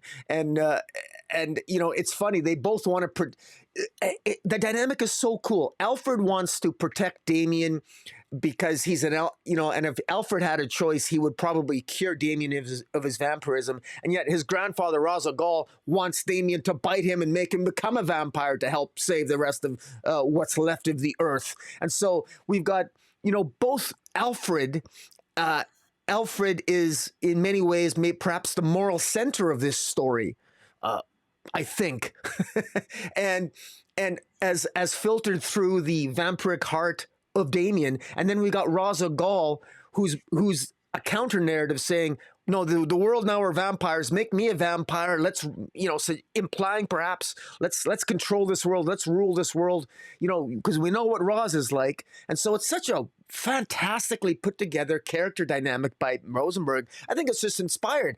And then of course we got Mr. Miracle.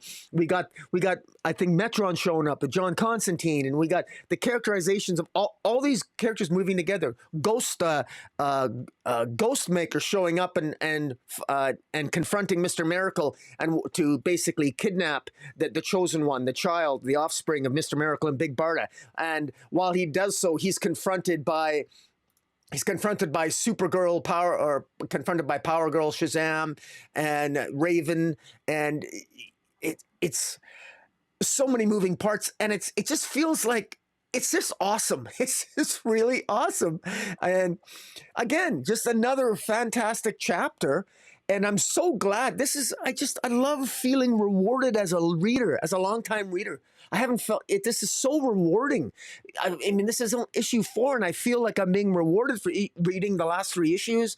And the highest compliment I can give, if this was the first issue of this series that I would rate, that I read, I know how I am. If I read this issue, having not read the first 3, my first instinct would be to go and order the previous 3. Go to my comic shop, try to buy them. And if not, I'd go and buy them digitally.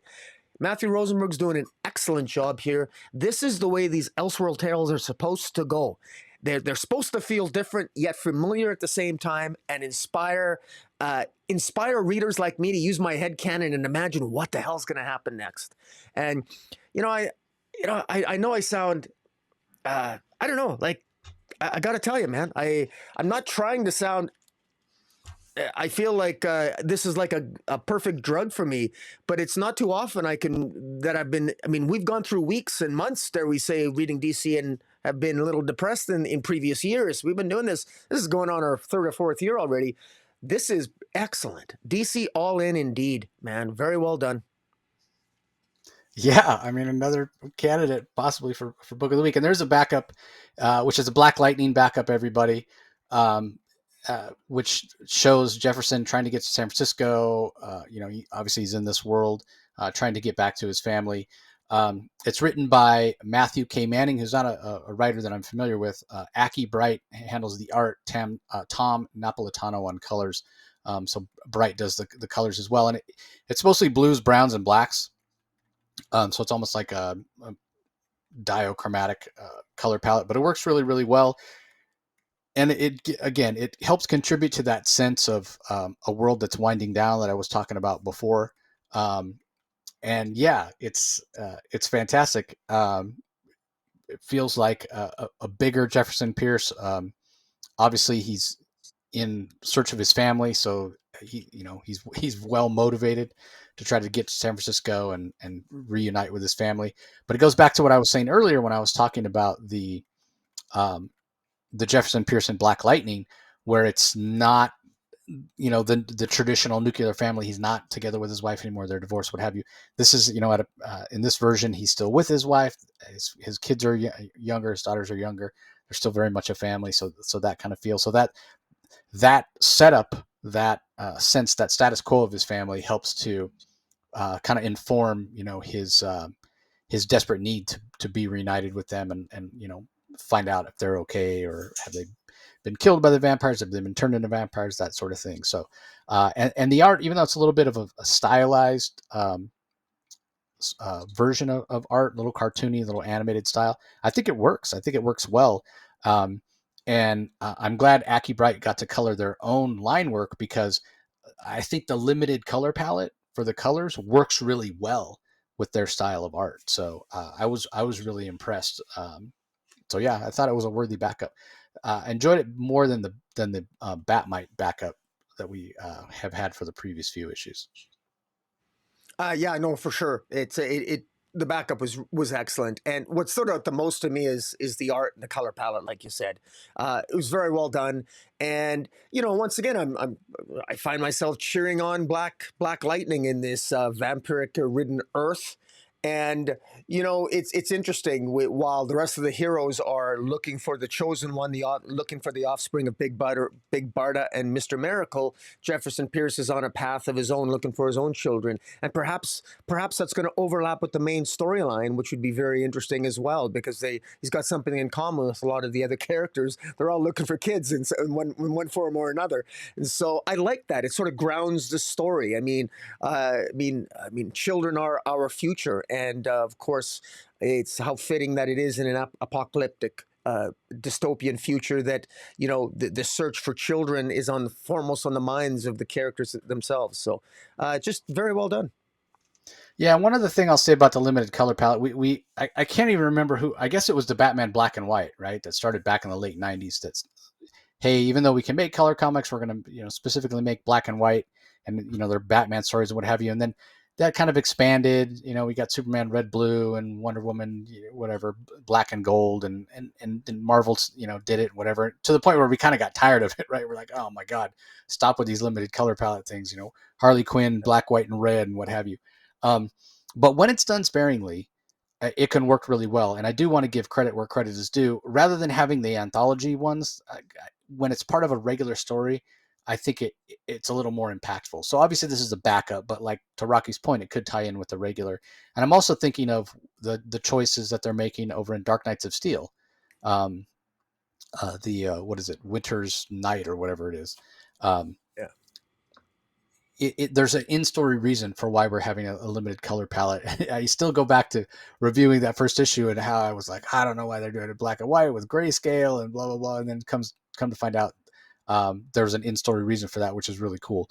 So I just credit where credit's due for DC, taking chances to do this stuff where it's not just, hey, we're just going to give you a bunch of 8-page stories with limited color palette, because it's so hard to tell a story. It's so challenging to make a complete story in 8 pages that is satisfying. Not to say the art doesn't look great, with a limited color palette or what have you, but yeah, you lose something when it's not a larger story. So, all right, on to the last book we're going to talk about in detail here. Batman Gotham by Gaslight, The Kryptonian Age, Chapter 6, written by Andy Diggle, Leandro Fernandez on art, Matt Hollingsworth on colors, Simon Bolin on letters. Now, before we get Rocky's thoughts on this, I do want to point out, so after we reviewed it last time, issue 5, we were saying, man, so much going on. I don't know how they possibly wrap this all up in one issue. Hopefully it comes back, whatever.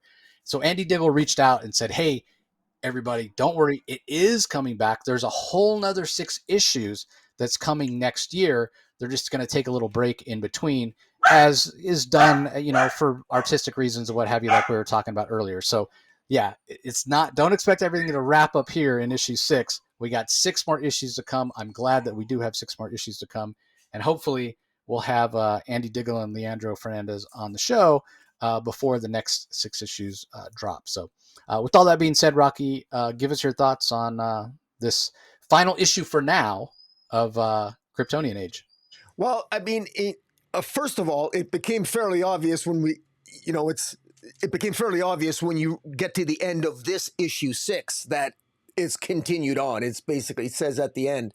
And I got to tell you, the cliffhanger is absolutely epic. I mean, this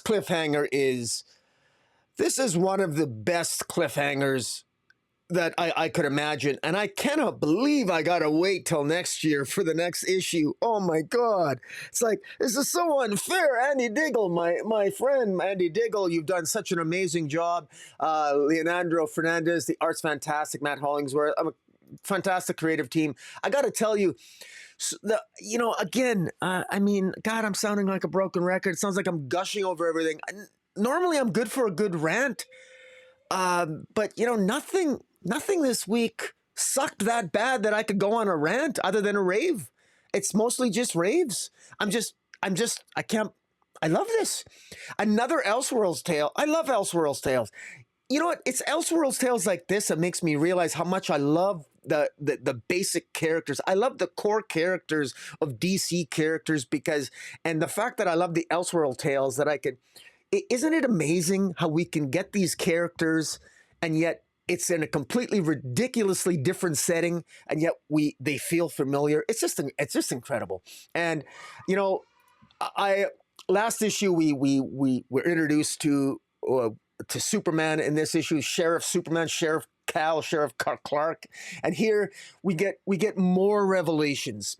We get just once again we this central mystery of this Superman's craft landed on Earth in 1861, and it's hearkening in this new Kryptonian age. There's been Kryptonian artifacts on Earth for quite a long time, for many centuries, arguably. It overlapped with the origins of the Amazons, where they basically they went into hiding but ultimately with the mission to protect the Earth from a second doom, all related to the artifacts or the doom that comes from Krypton. And we've got Alan Scott, who obtains power through similar means, but all from from an accident. His origin is similar, but on the train that crashed that led to him discovering that Green Lantern was carrying all the artifacts, the Kryptonian artifacts, ultimately to Gotham, where Bruce Wayne was trying to acquire all of them to solve this central mystery. Meanwhile, we got John Constantine approaching Ra's al Ghul to basically to get more knowledge and to discover more as to what's going on, but only to find out that Ra's al Ghul is wants to discard him and will kill him. But he captures Ra's al Ghul's interest by saying to him that he knows about a man in black holding wearing a Kryptonian medallion. Who's the man in black? Well, we know that's Superman, but we don't really know him as a man in black, do we? Until the very last page where Superman emerges. And it's so interesting in so many of these tales that ultimately involve Superman appearing, and even that often when Superman first appears, that's often at the beginning of the first issue or the end of the first issue. Here, this ends with hinting at the formation of this Justice League of the late 19th century. It's so well done, and it's funny. I'm going to say something that's normally a criticism, but there are so many of the characters in this first 6 issues. One could say, I could tell you, there's a lot I don't know about the characters. I got a lot of questions about the Wonder Woman character. I got a lot of questions about Superman, about Catwoman, about this Phantom Stranger, about this Martian Manhunter. I got a lot of questions about all these characters, and yet somehow I feel as a reader, and I don't know about you, I'd be curious to hear your thoughts, but the Batman, we thought at first this was going to be Gotham by Gaslight. That Batman was going to be the central character, but he clearly is not. And Batman himself, one of the scenes that really stood out for me is there was a moment where Batman is confronting Alan Scott because he's questioning Alan Scott about what happened to the train wreck, and Alan Scott surprises him, of course, because he changes into the Green Lantern, but Batman is genuinely shocked. Batman is absolutely surprised by this. He's not expecting this. And, Batman even says, "What in the name of God?" Batman himself is clued out. Batman has no clue as to what's really going on. Batman has no idea as to the full scope of the interstellar alien-like ramifications and mystical and mythological ramifications of the central plot line. And we readers perhaps know a little bit more than Batman. But what I like about it is that we readers, I felt like Batman at that moment, looking up, and I'm saying, I'm also saying, because I'm also saying, how do all these plot threads come together? I have a kind of working idea in my head, but I'm so curious as to how it's going to come together. And that final page of Superman walking out, looking like he's wearing, black leather, although I think it's just the lighting. I think it's actually dark blue leather with a red S, and saying, "I'll take it from here." It's epic. It's awesome. It makes me wonder how different is the characterization of this Kryptonian age Clark Kent. How different is that from his Superman persona? But we're going to have to wait until the next chapters next year in order to find out. But all of these plot threads are coming together. And to be quite blunt, I would do an injustice trying to summarize coherently all this in the short time we have, other than to highly recommend to people, guys, if you want a fantastic Elseworlds tale that will really, you don't need to know anything about any of these heroes. You really don't. You don't need to know anything about the heroes of the DC universe. You can go in fresh. That's the beauty of this, is that you get to know these characters that just for in and of themselves, they're interesting, but yet knowing that they're iterations of mainstream DC characters in a different multiverse, I think, in a different Earth, I think just sort of adds to the reward that I get as a longtime reader enjoying this. And I think this is very, very well done. And at the end, how all the heroes come together. Remember that formative, the New 52, when the Justice League came together, how Jeff Johns brought together the Justice League for the first time. You look at all those epic moments in comic books where the Super Team League is formed, that epic adventure. That's what happens in this issue. Wonder Woman, Batman, Superman, Martian Manhunter all end up together in this Western town, in this Kryptonian age of Gotham by Gaslight. And it's epic and it's cool. And I'm just crying. I didn't want the page to end. I was like, oh man, that's so cool. And that scene of Superman at the end. And interestingly enough, what's so awesome is that Superman wears the mask. Superman wears a mask, which is so cool because usually Superman's about he doesn't wear a mask, and this is the old way. So it's like reminiscent of the Lone Ranger, but it's of course Superman will wear a mask if he'd be like the Lone Ranger, the hero of the West. So just little changes like that Andy Diggle has thought about, and just great, fantastic art by Leonardo. I'm sorry, Leandro. Yes, thank you. And yeah, just really great. And the story continues in Batman, Gotham by Gaslight, A League for Justice, coming in 2025. Tell me your thoughts. Yeah, I want to be clear, everybody. So it's not Kryptonian Age that's going to get another 6 issues. It is, Gotham by Gaslight. Thank you. Yeah, a league for Justice. But yeah, it's the same story, 6 more issues. And what I'm looking forward to the most, I think. So yeah, I mean, you're right in saying this is sort of the tale of how the heroes got together. They haven't quite all come together yet, but yeah, they're getting close. I'm really curious to see all the villains come together. We got Deadshot and El Diablo and Harley Quinn that are working together. We've seen Lex Luthor. We know what he's up to. We also have Victor Stone, Cyborg, who hasn't quite come together. He's not in the same place as these others yet, at least not as far as we know. But yeah, we have the Lex Luthor, then we have the League of Assassins stuff and Talia al Ghul and all that. So, I mean, clearly, this is an Old West version, if you will, of the Justice League. But you put them together, they're going to be pretty formidable. So how will,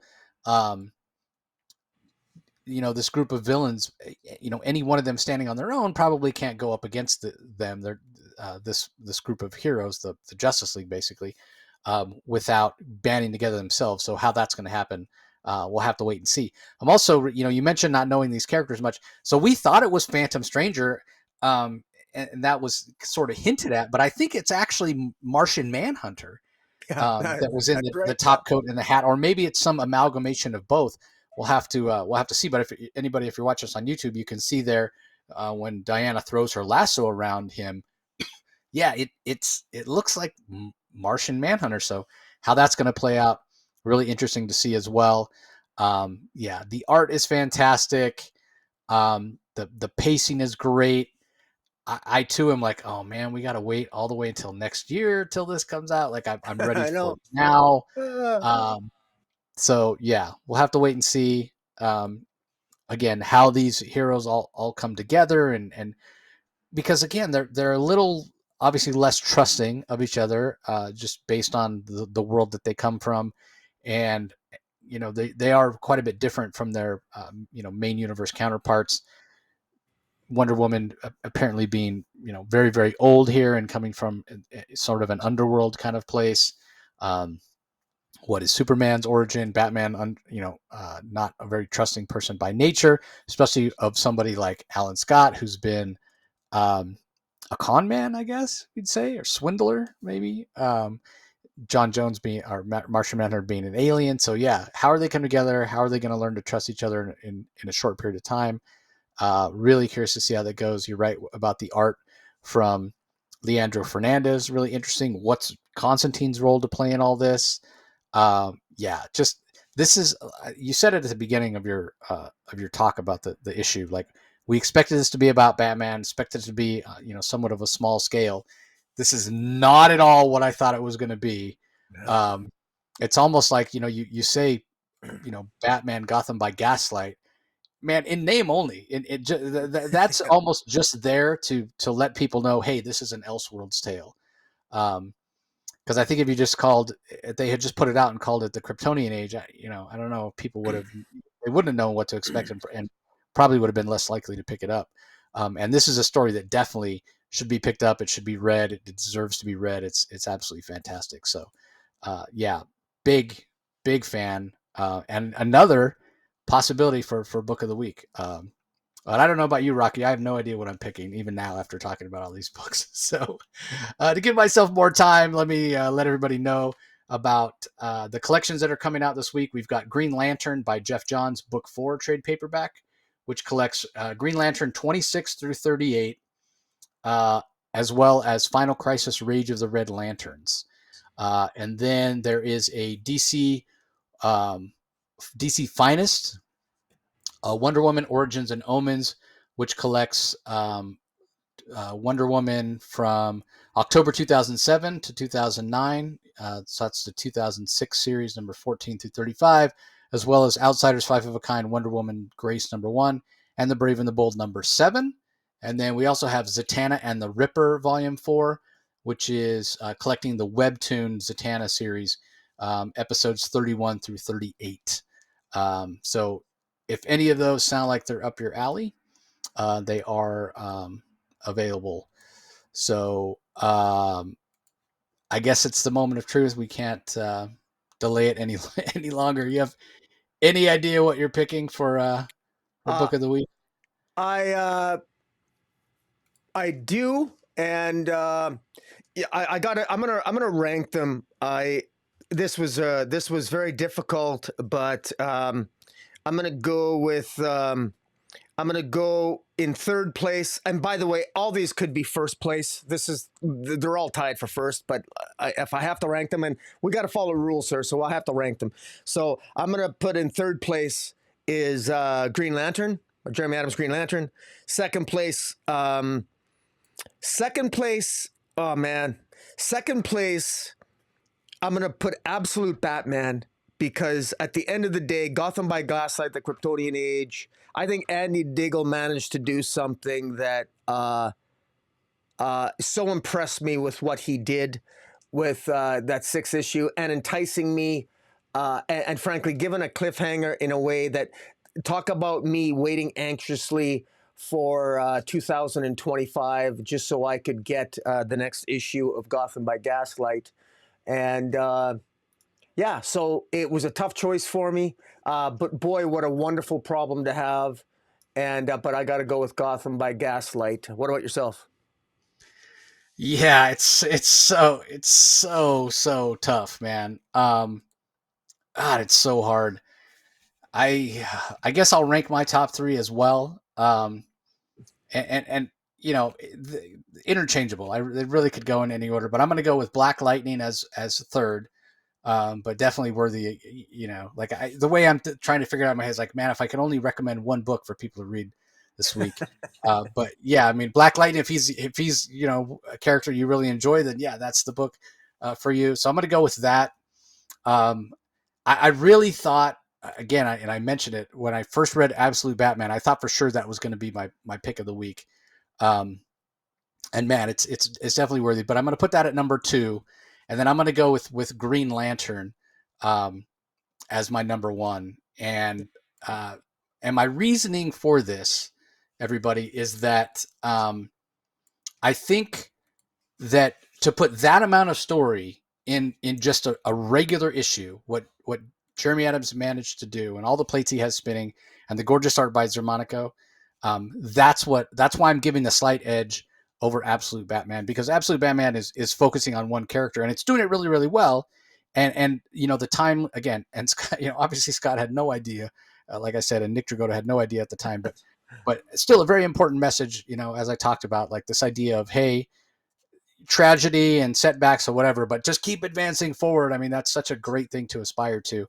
But ultimately, yeah, I'm going to go with Green Lantern number 17, um, because it was just so much story and it was so well done. And it just reminds me of, my favorite comics of my youth, where there's so much going on and all kinds of characters. And it's the reason to love comics, right? Like it's a medium that it doesn't have a budget. It would be so like imagine trying to tell the story that Jeremy Adams is telling in a movie or a television show. Like imagine the budget that would be necessary, all the characters, how hard it would be to for people to keep all the plot lines straight and what have you. Yeah. Yeah, but he's nailing it. He's making it work. He's doing a fantastic job. So yeah, but man, what do we? I didn't even put in my top 3 the Kryptonian Age. Thank God you put it in yours because that's worthy. Yeah. Action Comics was absolutely Oh, fantastic. DC Batman and Vampire, that was awesome yeah, too. yeah. Batman and Robin was great. Yeah, that Yeah, was, yeah. DC Vampire. Like yeah, what I mean, what a week! What a week! This might be from like top to bottom, like in terms of quality. This might be the best week of the All-In era, and we've had some really good weeks. Yeah. And we've already said that the All-In era, appears to be Yeah. kind of the best era of DC. Yeah. I was on the DC Discord the other day in the Metropolis thread, talking to people about Absolute Superman, and like they didn't come right out and ask my age or what have you, but I was talking about how long I've been reading comics or whatever, and they're giving me a bad time. They're probably like, how does this guy even know how to use Discord or whatever? They're like, man, you're old, because they're asking me about my favorite eras of DC. And I was like, well, the first Crisis era, like 85, 86. And Yeah. they were kind of laughing at me. And they're, okay, why is that? And yeah, I was like, yeah, the first Crisis era, probably the Infinite Crisis era, the era of the DC swoosh logo. And then now, those are my 3, and I'm not ranking them in any particular order. But Yeah. it very well could be that the DC All-In era ends up being my favorite era ever. That's how good the stories have been. That's really exciting. It's a great time to be reading DC Comics. So And it just and one final comment from myself is, that expression, a rising tide raises all ships, is so true, because there's something about, I credit this to there's something about all these creators being excited. I mean, you said that at New York Comic Con, all the creators were so excited, and you said that there was something in the air and what have you. Obviously it shows. It's contagious. The passion, it shows. This is so great. If you'd have told me when Absolute Batman issue 2 was one of the first comics I read for this week as well, because I went right to it right away.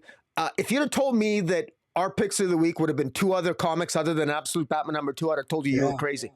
Unbelievable. But I mean, it's just, and that's not an insult to Absolute. I love what Scott Snyder's doing. It's my favorite Absolute title. It's like, to me, it's like choosing between multiple flavors of ice cream. I mean, hey, chocolate chocolate ice cream, vanilla ice cream. I mean, you could, come on, man, Neapolitan. I mean, this is like, I love fruit, apples, oranges. I mean, give me a break. I have no idea. Like I said, this is the choice that I love. I mean, I'm not trying to sound like a shill for DC, loving everything, but I got to tell you, when it's all good, it's all good. I mean, this was an excellent week for me. You experienced this a couple weeks ago, not so much myself. When you said you loved everything, this was the first week where I really noticed where this was, wow. Because I'm rarely batting like 100%.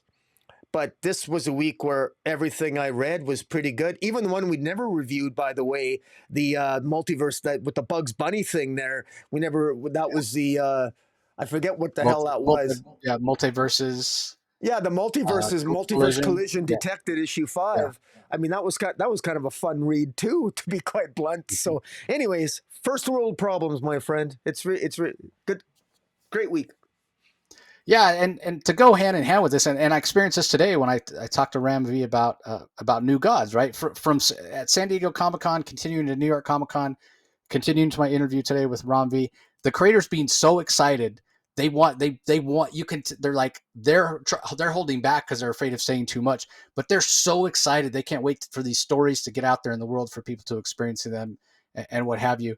And that's just awesome. It's awesome how excited they are for these stories. So yeah, it's it's a great time to be a fan of DC, everybody. So we hope you enjoy it. Don't forget to head over to Rocky's channel, Comic Space Boom! On YouTube. If you want to check out those interviews that we referenced throughout the episode, those are over on the Comic Source YouTube channel, along with our Indie Spotlight. Just based on the length of this episode, we're probably not going to get to record the Indie Spotlight today, so it's not going to be out first thing on Wednesday, but it'll be out later in the evening on on Wednesday. And going forward, we're going to have to endeavor to get it out a little sooner. We may have to start recording that a little earlier in the week. But again, we want to thank everybody for joining us. Fantastic week of DC books. Let us know what you would have picked for book of the week if you've had a chance to check out the titles this week. And that's going to do it for this episode, everybody. Thanks for joining us as always, and we'll talk to you next time. Catch you later.